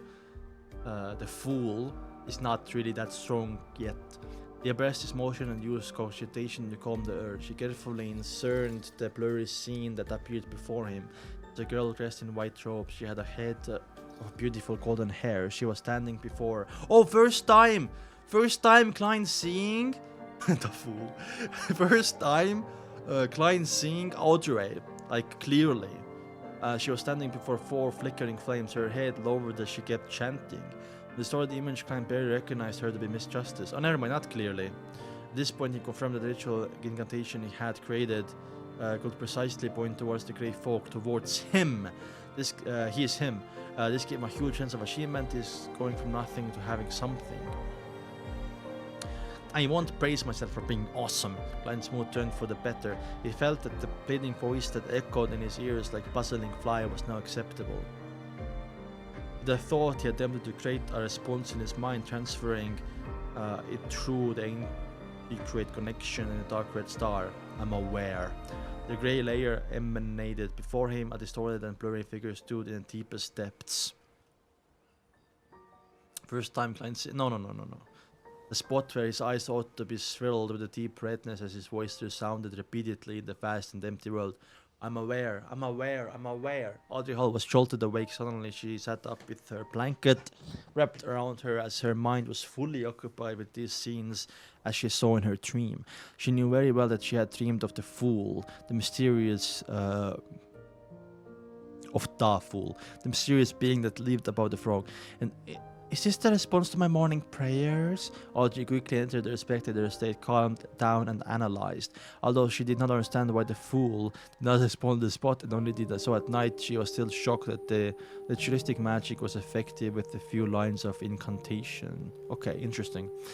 In the past, she had prayed to the Evernight Goddess but had never received any response. I mean, I think the Evernight Goddess is a busy woman.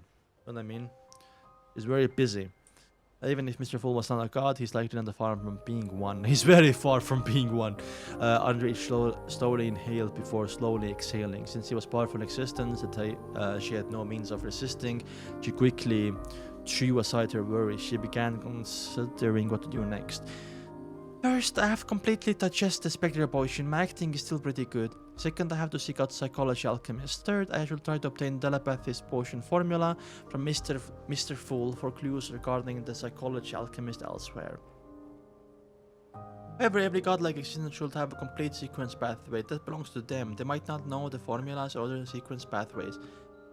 A new beyond organism like the psychology alchemist might not be able to garner Mr. Fool's attention. Should have. Oh my god. Dude, I was in the fog for a second. I was transported to the fog. I'm not even lying. I saw the fool. That's why you guys saw me like that. I saw the fool. With the connection severe, the client sat at the bronze table seat of honor in a rather good mood. He was completely covered in grey fog. He leaned back and clenched his fist to cover his mouth. He recalled and analyzed the process. Time to choose a potion, guys. For myself. At that moment, he was the only living being in the world of the grey fog. Apart from that, there was absolute silence. It seems like only transformation over and I'm unable to use powers in here. From the looks of it, my idea of manipulation would not work. Klein kept broadening his mouth as he silently made a conclusion. He had originally planned on attempting to bind his body with the world of the grey fog. Oh! In the same manner, the incantation and the ritual proved effective. As such, he could then leverage all the power of this mysterious space. Interesting idea! When that happened, he could pray to himself, damn, and through such a manipulative manner, he could go around the limitations, the mysteries, and the anger, allowing him to fully use the grey fog world. Wow, he's cooking actually. My card, I only know like 4. I know the Fool, I know the Sun, I know Justice, Hanged Man, I know the cart as well. For example, he could first conduct a ritual and pray to himself for spells. Following that, he could come above the grey fog and answer his own request and bestow it. From the looks of it, as being dualistic, understanding and control of the grey fog world has not reached that level. Not yet, yeah. Glenn shook his head in a self-deprecating manner and planned on leaving. What does it mean? I see it a lot. Self-deprecating manner. What does that actually mean? Anyway, at that moment he saw the dark red star represent the Hanged Man being to pulse. He heard an ethereal and formless voice spread out. I coincidentally chanced upon the Hanged Man's ritual. Klein nodded in thought. Okay, so it's Alger cooking right now. Look like laughing at oneself. Okay. Yeah, makes sense actually. He sat a seat of honor at the long bronze table and extended his hand to tap on the star. His spirituality spirit has touched the pulsing deep redness. He heard the Hanged Man heavy and repeated prayers along with a blurry scene. The Hanged Man was draped in a pure black robe in the scene. He stood in front of 4 plumes of fire. The surrounding spirituality had formed a wall, isolating him from any external influence. I did not immediately respond. All I did was watch and listen carefully, silently. You are the King of Yellow and Black Wheels. Good luck. I pray for your help. Olger the Hanged Man finished his prayer. He waited for a while, seeing that there was no response. He began dismantling the spiritual wall, extinguished the candles, and tidied up the altar. He tidied up the altar. Finally swiped his extended hand, and as aqueous light spread out, making the altar table look brand new. Water-based spell, the bestowment of the storm. The Hanged Man is named at least a seafarer. I know that lightly. Yeah, we know that, but can't figure it out as well now. Before the scene vanished, he responded via the method he imagined, transmitting it through the blob of dark redness. Olga Wilson was situated in the Rorsted archipelago city of Generosity. Interesting. City of Generosity. We haven't seen any of this in the donghua, guys. This is so interesting to me. He had not come with the sailors to the famous red car barrette. Instead, he stayed inside the hotel and sealed the door, and the window shut to attempt the ritual the Fool had described. Other After familiarly finishing the prayer, Olga waited patiently for a moment but did not receive any response. It seems his attempt is too successful. Mr. Fool needs to change methods. He was both overjoyed but also a little disappointed. After everything was done, Olga planned on going downstairs for a bottle of Flanty-proof alcohol that could aid the Folk of Rage to unleash his powers. Really? Alcohol can buff you? Mandated punishment. Punishers of the Lord of Storms were rather fond of this sort of beverage. I don't think we knew that from donghua. Do you mean him being a seafarer? It was mentioned a few chapters ago in the third or second Tarot Club meeting. Or we figured it out. I forgot how we figured it out, but we figured it out, I think. Pulling open the door, Olger was about to walk out when a vision blurred. He saw a grey fog below in the corridor and Hay's human figure sitting in the deepest steps at the fog as if on a high throne. Oh my god, glazing session now. Olger is not gonna shut up about the fool. I'm aware that the familiar deep voices repeated around Olger's ears, causing him to freeze where he stood as his head slightly throbbed in pain. Wait 1 second. Everyone's knocking. I did not spend too much time. Wait. I'm aware. The voice was still resounding in Olger's ears. The expression sank hit his chest lightly with his fist, but did not say any words of respect to the Lord of Storms. After a long silence, Olger's expression was restored to normal, but his gaze seemed deeper. His glaze seemed deeper. I did not spend too much time about the grey fog. When all the remnant voices returned to normal, he enveloped himself in the spirituality and plunged into the grey fog, plummeting into the material world. The lights before him flew by rapidly, like the scenes from a movie, played back at the speed of 10 times faster than normal. Damn. As the Klein felt faint, he saw curtains that let crimson moonlight through, along with the blurry outlines of the desk and bookshelf. He picked up the silver knife again and removed the spirituality wall in the room. Then a sudden gust of wind opened the door and went through the corridor. He was completely relieved when he saw that there were no steerings from Penson's or Melissa's room. Okay, this tongue enchantment ritual is really indispensable for traveling. It's a Chinese meme originated from the Stephen Chow movie Flirting Scholar. Okay, let's check it. This is the reference to the meme, guys. Oh.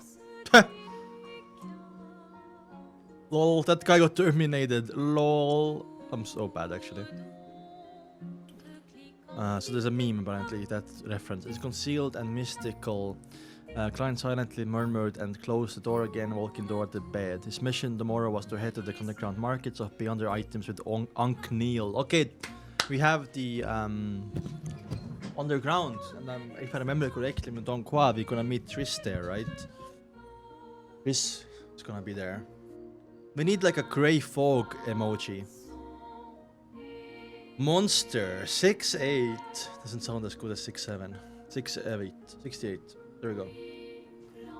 What is happening, bruv? Hero Triss. Hero. How will the grey fog emoji look? I don't know.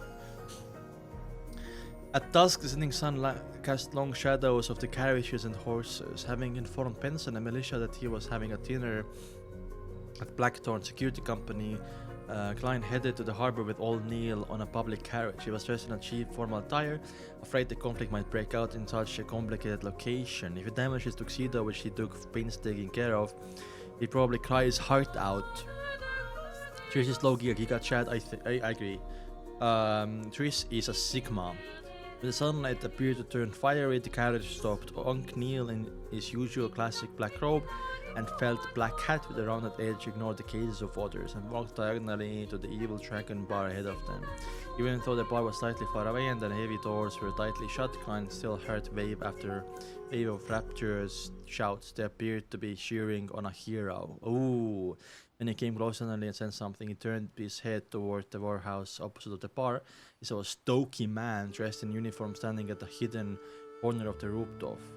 The man carried a huge grey white mechanical box and had a thick rifle in his hand. Is that Havre, maybe? Havre mentioned?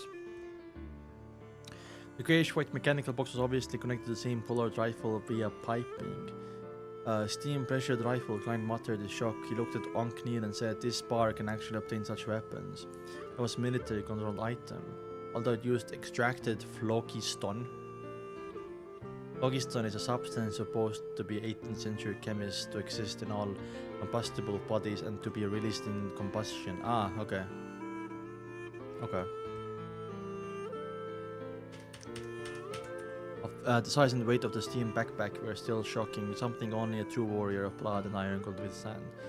Rifle had extremely high muzzle velocity and shocking destructive power too. Matched with a suitable scope, it was nearly equivalent to an inferior sniper rifle. Interesting. Neil squinted his eyes as he looked over, having confused look. Did something happen here?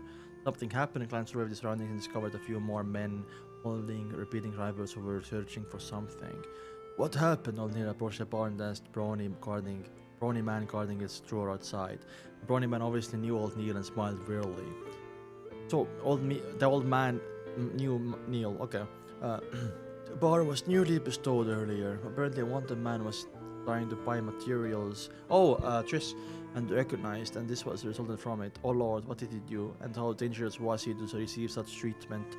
My legs went limp seeing all those firearms, limper than any spending an entire night with Ginger Sonny. He didn't know the identity of one the man, much less know what the people came to buy materials and beyonders mixed in.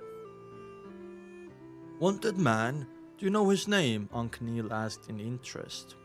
I think it was Triss or something, the brawny man answered uncertainly. Instigator Triss, Klein nodded in enlightenment, having understood what was happening. Triss did not know the choice mayor had cast his suspicion on him, therefore he had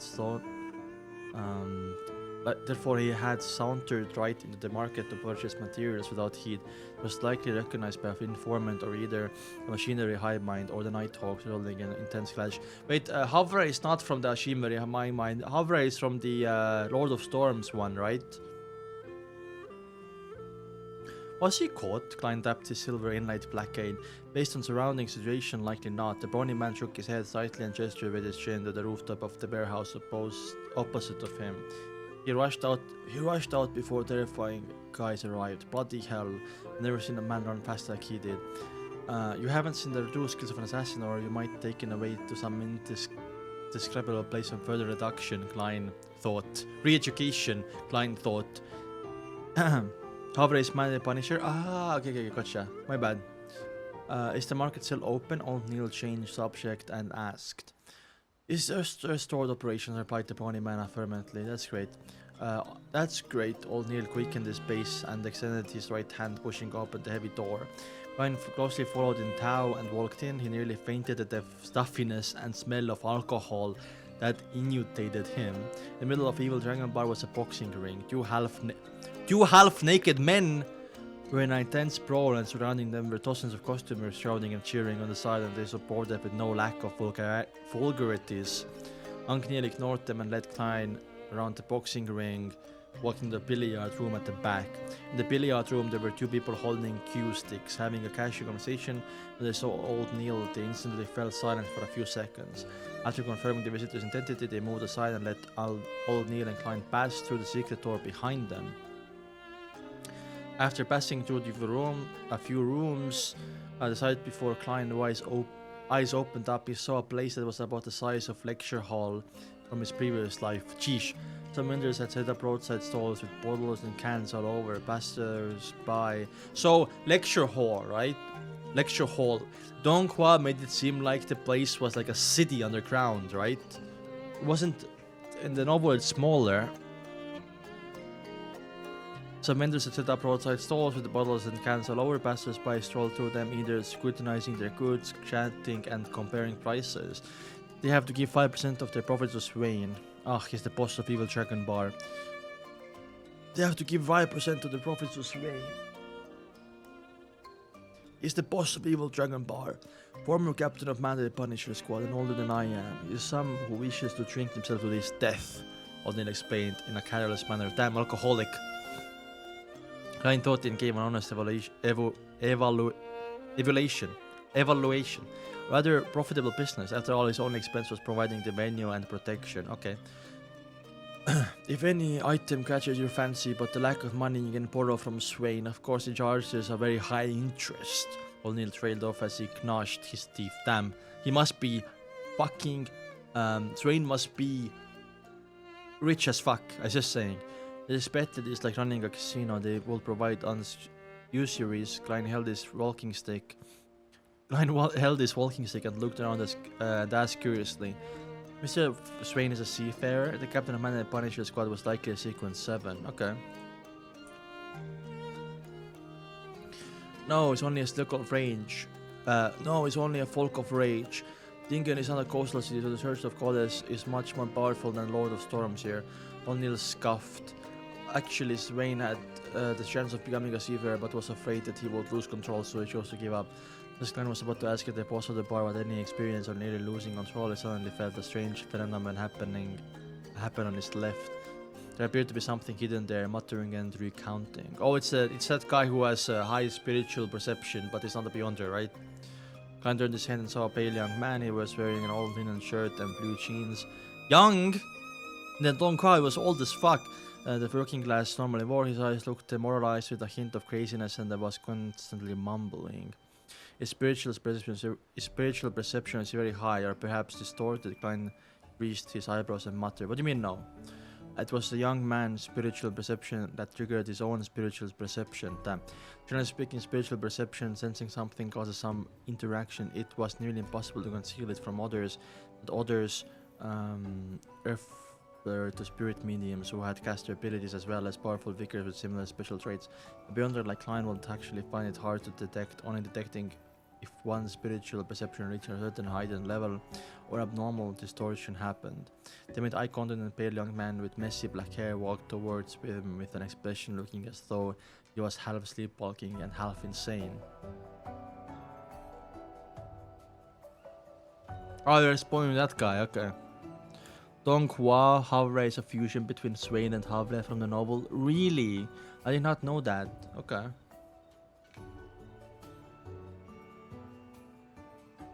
Swain. He stopped before Klein and stared at him. Suddenly he coughed. It's a smell of death. Before he was done talking, he screamed tragically. His eyes shut tight as liquid with the color of blood flowed out. Jesus! Blood flowed out. Ah, darn it! The young man covered his eyes and hugged his head. He struggled on the ground and only calmed down after a while, then laying there panting. During the entire process, not a single costumer was tall when they looked over. Klein pressed down his half-top hat and looked at O'Neill. Klein's mouth was hanging open in shock, using his actions to demonstrate his shock and request for advice. Don't mind him. Don't mind him. He's Admisol, an orphan, nicknamed the Monster. Orphan? They're making it look like he's a kid. He was born with a high spiritual perception. He's always been able to see things that shouldn't hear voices that he shouldn't. Hence, he's always raving and often getting hurt. O'Neill shook his head and as he explained. He could tell that my body was once dead. I knitted his eyebrows and lowered his voice as he asked in doubt. Haven't the Nighthawks, Man the Punishers, or the Machinery High Mind thought of taking him in? Yeah, he's like, but he's insane though. No, we do not have the sequence potion that suits him, said O'Neill with a sigh. Right, he was almost the turning point of half a sequence, Ryan asked again curiously. What sequence pathway suits him? Let me think.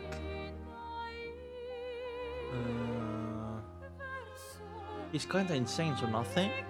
The sequence that suits him is called Monster. Is that a real sequence? His nickname came from there. It's pity that only the life of School of Thought has control over the sequence pathway's beginning. O'Neill replied softly. What's a monster pathway? Wait, what the fuck? W. Wait, 1, 2, 3, 4, 5, 6, 7, 8, 9, 10, 11, 12, 13, 14, 15, 16, 17, 18!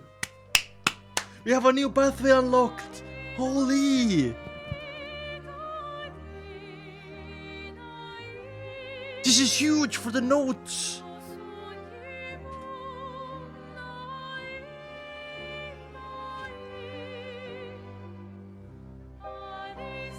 Let's go!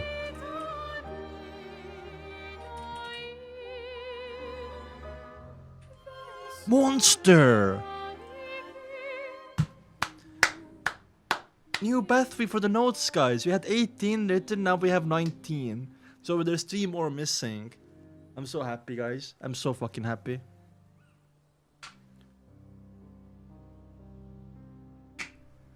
I'm so freaking happy. Where am I? Gynecal deformation had previously read. The civilization appeared in the beginning of the current epoch. Its actual origins were unknown. It was mainly passed down via master and apprentice. Their theories and beliefs were hardly unknown. Klein only knew that they separate the world into 3 layers. The world of absolute rationality, also known as the absolute truth world, the world of the spirit, and the material world. Interesting. Rumor had it that the civilization had once produced a soothsayer. Wasn't that a sequence pathway that corresponded to seer? Soothsayer, another pathway? Soothsayer! Confusing, really confusing. Klein shook his head and saw admin soul struggle to get up and then wander off to another corner.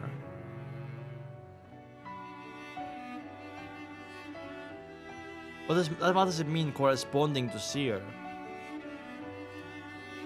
He organized his thoughts and followed behind Unc Neil. They walked past one stall to another. There were plants like moonflower, fingered flitter, night vanilla, and mineral resources like silver, topaz, ruby, and so on. It's very well equipped, Vine muttered softly. The mysticism enthusiast of all ages and genders around him will be stopping, distinguishing, or talking at times. It gave Aria a puzzling vibe. Walk around your own. I'm going to settle my bill. Uncle Neil pointed at one of the 2 rooms at the end. I'll write Klein nodded without a thought. Soothsayer is similar to a seer. Ah, I see. Okay, gotcha. Interesting. Like, this is going back to the following logic on the naming of the sequence pathways, but I think the logic is not only in the name of the sequence, but the actions of the sequence as well, right? Soothsayer meaning. Okay, let's do that.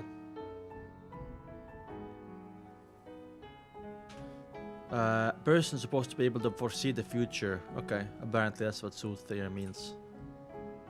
Soothsayer. Anyway, I saw with the black hair and came before a stall which sold self-made amulets. He took a careful look at it for a while. Just when clients prepared to speak to the seller, he suddenly heard someone asking the stall behind him. Is this powder crown from cow teeth pionol? Cow teeth pionol isn't one of the supplementary ingredients for the spectator potion. Klein thought and turned around to look at the inquirer. Chassis had repeated the formula for the potion several times, so Klein had been left with a remarkably clear impression of the ingredients. Oh, okay, that's it, I guess. 6-9. So we are seeing the market, which is a big downgrade, but not really if you think of it. I guess it's a size downgrade from the donghua, but I don't know. I want to see more of this market, so I like the city vibes though on the donghua one, even though it's not accurate to the novel. Then we also met, what was his name again? The half beyonder, the guy with the high perception.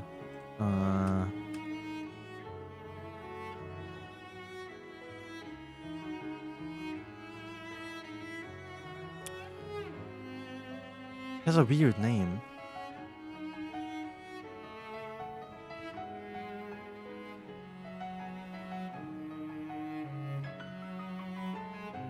Ademisol. I'm gonna copy that and add my notes actually. I think he might be a recurring character in the future. Something I realized with Road of Mysteries is no character is meaningless, right? Like people, like I feel like a lot of people that are gonna be mentioned are gonna be important characters as well in the future, right? So I always have to remember. Protection amulet. Camera struggling to capture beautiful. Oh, you have Reese, the forgotten one. What are you doing later today, huh? Wanna go on a date? 1 second, let me check something.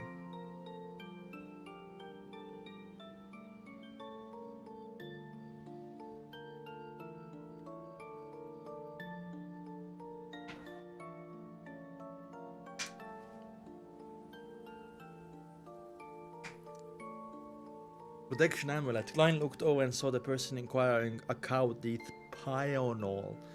The man was less than a meter away from him. He was wearing a black suit, half top hat, same color. He had a cane adorned with silver in his hand, and a pair of gold-framed spectacles on his face. With a refined bearing. Is this Lanevus, maybe? Shut up, guys. Yes, do you need it? This is the Here Goes 3 story. The owner of the stall was wearing a long black robe, one filled with mysticism traits.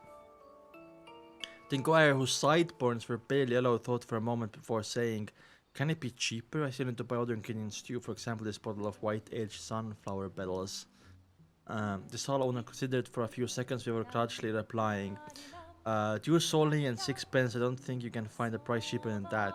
And immediately felt that he was overthinking things and seeing how this bespectacled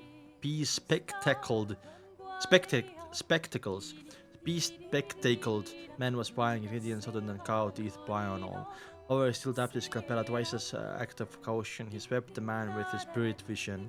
"No problem, he looked very healthy. His emotions are right too, mister. You need to keep this up." Ryan retracted his gaze, turned around and looked at the stall selling. This guy has like a Lanebus pill, you know? Homemade amulets once again. The amulets were placed neatly before him. Some of them were made of pure silver, some with steel, others forged them from gold. Only a few of the amulets had a weak aura emanating from them, some crimson, some pale white, some golden. This meant that some of them had weak traces of spirituality and were differently effective to a certain extent. Ryan looked at the amulets carefully and confirmed that the stall owner making the amulets had some foundation in mysticism. Okay, doesn't mean he's a beyonder, right? The stall owner did not make any mistakes, matching the different energy sources to the different incantations. He was also extremely accurate at choosing the materials that corresponded to the different energy sources. Of course, a mere mysticism enthusiast will definitely make some mistakes. Client noticed that the stall owner did not fully understand the incantations. One could create an incantation simply by translating the content of the prayer into Hermes. The incantations had to follow a certain format that followed unique rules. What's up, Mohammed? Not the expedition, 33 songs? Why not, dude? Why not? The other problem was that the stall owner had same mistakes of varying degrees when he was choosing a suitable symbol for the energy sources. That explained why there were only 2-3 amulets releasing the faint light, the dozen that were laid before him.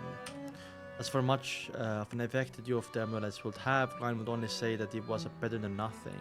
Amulet that was truly equipped with obvious effects and this attachment to release the spirituality from blade while carving the incantations and symbols. Okay. If one wanted even better results, they would have to supplement it with ritualistic magic. And these two things were nothing an ordinary person would achieve. Ryan tapped his lapel twice, then pointed at the upper left corner of the stall with his black cane. How much for these two? Okay. Then asked about the ambulance that rudimentary colored aura, but half-completed items rather than external shape. They had not been carved with incantations or symbols. To Klein, there was no reason to purchase the amulets that had weak effects. What he wanted to do was transform the half-completed amulets into two amulets. Wow, Klein, good job. I'll make amulets that can protect the person from danger. But I feel like the music is too loud. Or am I wrong?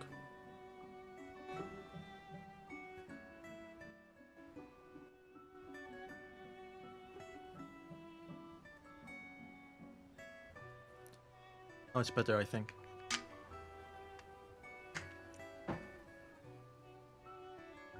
I'll make amulets that, yeah. I'll make amulets that can protect a person from danger, one each for Pinson and Melissa. As for my own, I can ask Nighthawks to supply me with ingredients. Man, I must have been influenced by Unc Neil. I don't feel any guilt when doing something like that. Klein's mind wandered as he watched the stall owner pick up the half-completed silver amulets.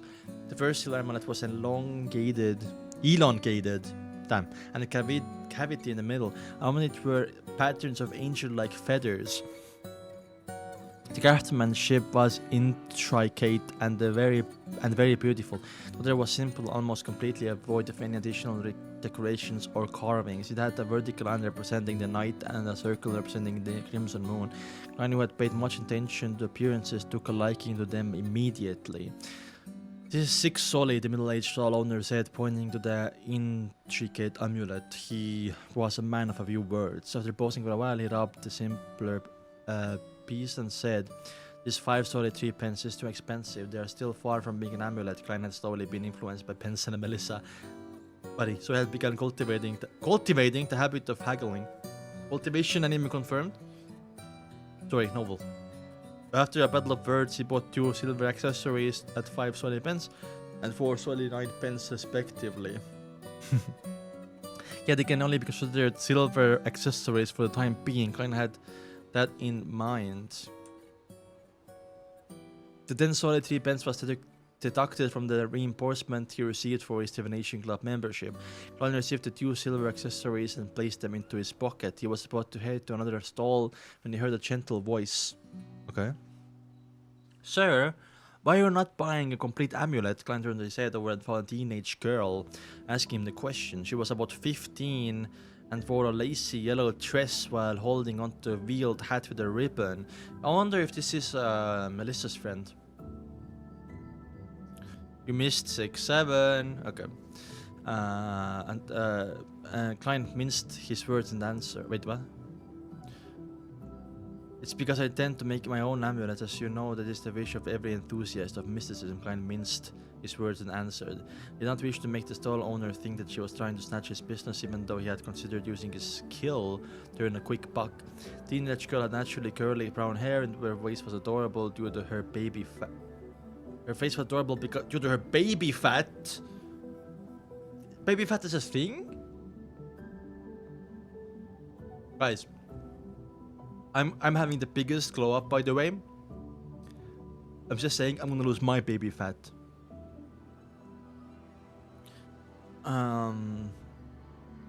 Adorable due to her baby fat. She looked at Klein with her light blue eyes and asked sincerely, "Can I seek your advice on choosing an amulet?" "Well, I was introduced here by a friend. I've been here several times and gave a deep interest in mysticism, but I still do not know too much about it. And she, my friend, is going to turn 16 soon." Oh, so it is her. This is Selena, right? "I wish to select an amulet as a gift to her. I did bring her along as I want to be a surprise. I had previously sought her advice, but I cannot remember a lot of the critical points." Klein gave a gentlemanly smile. Tina's friends with Elizabeth, right? You're 16? By the way, yes, I'm going to gym every day, and this year I have lost 30 kilograms. Wait, I can show you how I used to look like. I've lost 30 kilograms so far.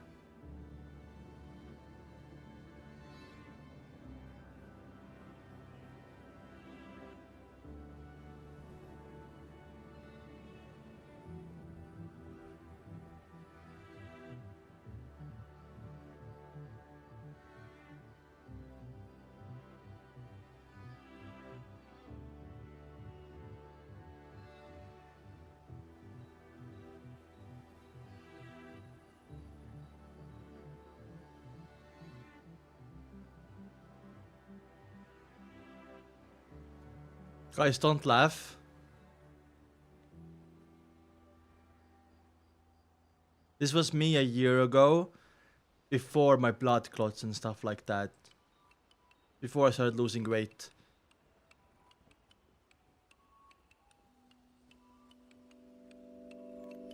Look, my face was... Oh! No! It's so embarrassing, dude. Look how fat my face was. Holy...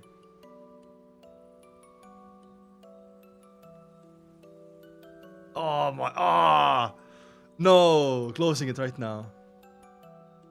So I kinda had lost 30 kilograms, yeah, in a year. I'm probably 6'1". Wait,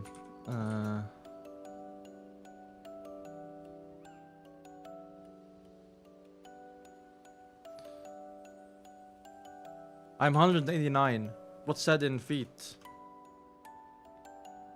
I'm 6'2". I'm 189 centimeters. Why do you look so Turkish?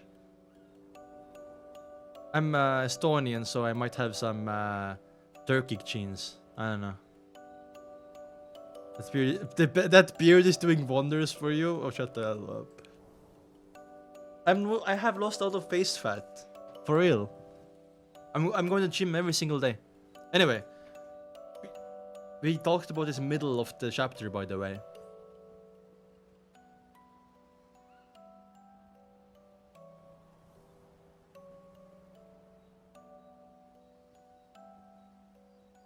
I'll become a Chan.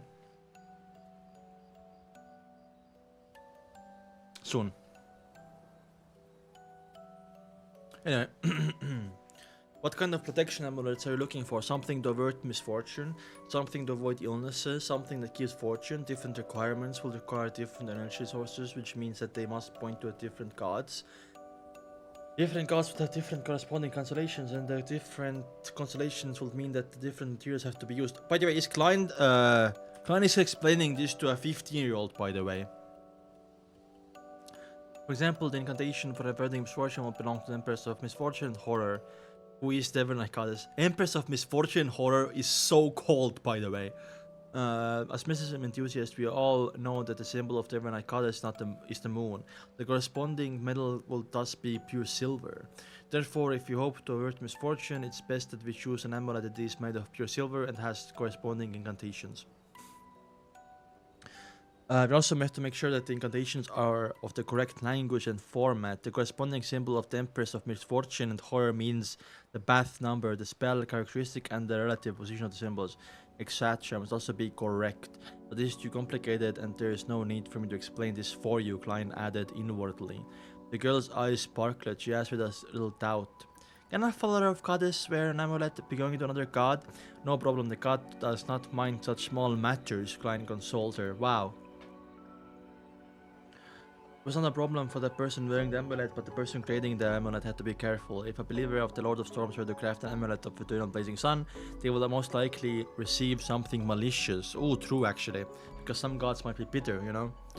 Of course, these refer to amulets requiring the aid of ritualistic magic. The craftsman need not pay much attention to this otherwise. The teenage girl heaved in a sigh of relief. I hope to get her an amulet for good health. Which deity should I choose from? Oh my god, say the fool, please. The eternal blazing sun, Earth Mother, or the god of knowledge and wisdom. There should be no problem with eternal blazing sun. Earth Mother, the former, is represented by the sun, while the latter is represented by the brown planet.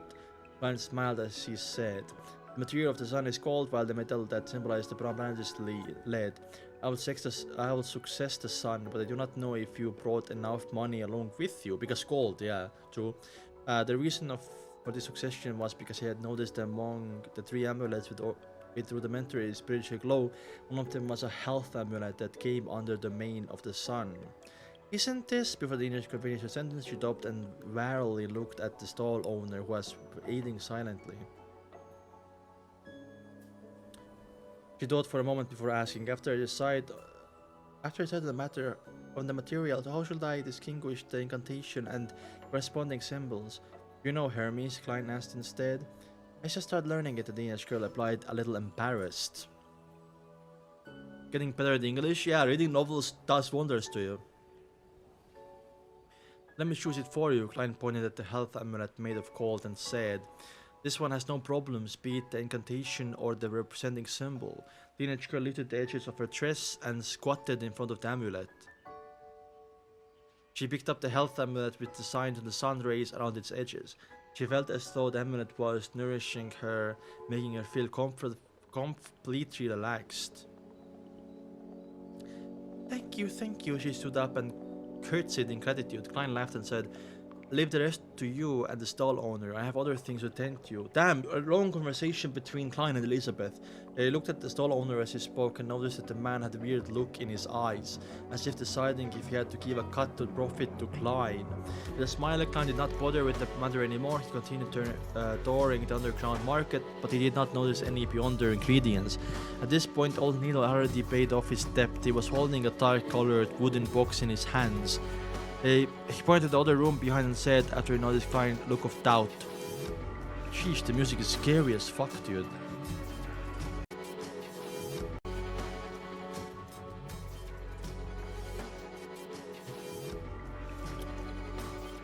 I went to the room behind and said, after he noticed Klein's look of doubt, "Go there if you wish to buy or sell Blood and Galleons. After all, no one wishes to let others know what extraordinary items are they purchasing." I understand, Klein nodded this though in thought. There was no need for him to go there for the time being. He headed toward the exit of the underground market together with Unc Neil. "How much for these elf flowers?" A query suddenly entered Klein's ears. Elf flowers? It's also ingredient for the spectator potion. Klein thought as he glanced sideways. He once again saw the refined, bespectacled man. "What's the matter?" Unc Neil asked, curious. "Nothing much." Klein retracted his gaze. So this guy is buying beyond the ingredients. Although he was a quasi member of the Nighthawks, he did not feel that all Beyonders had to be absorbed by the churches or locked up. He believed that it had to depend on the situation. Spectators definitely posed a little danger to society or the kingdom, and the chances of losing control sequence 9 were very slim. Okay. After leaving Evil Dragon Bar, Klein and Old Neil took a public carriage and left the harbor. They split ways at the North Borough, headed back to their respective homes. The public transport steered into Daffodil Street and stopped by the side of the road. Klein was about to get off the carriage when he suddenly saw a young lady wearing a grayish white dress about to board the carriage. She said he had smooth black hair, her face was a little round.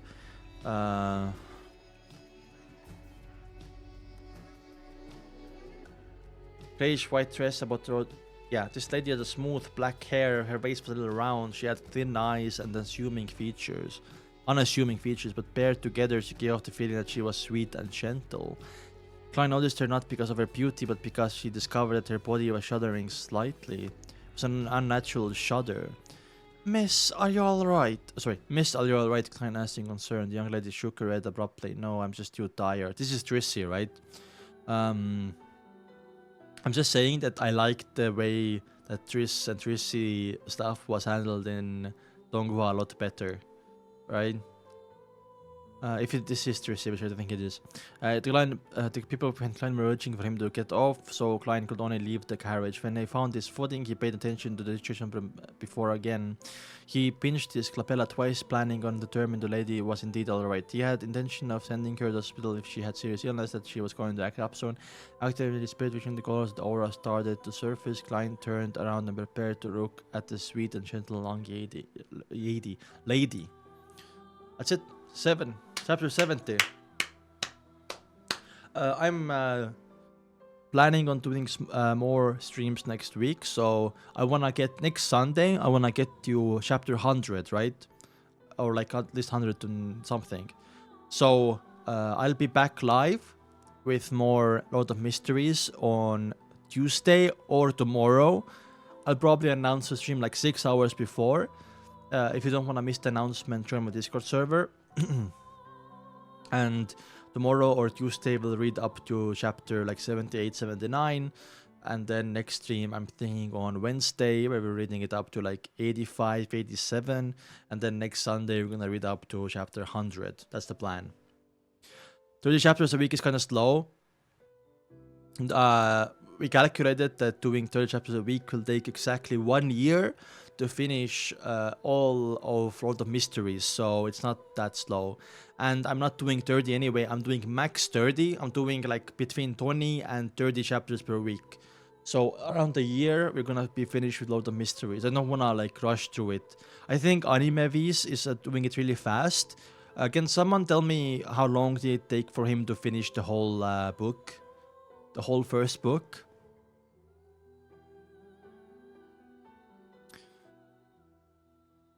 Like 8 months? Yeah.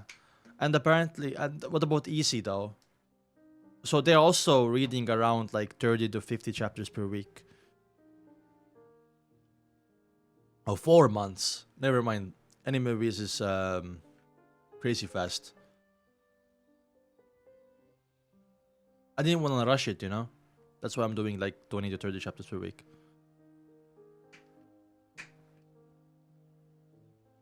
6 months. Huh. People don't know.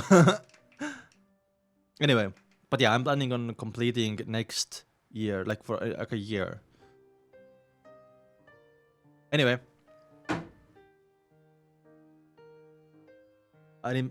so username hates anime movies. User, if you are a viewer, it's like 30% chance that username hates you. By the way, I'm just saying. Anyway, see you tomorrow, or you stay. Bye. I love this chapter too.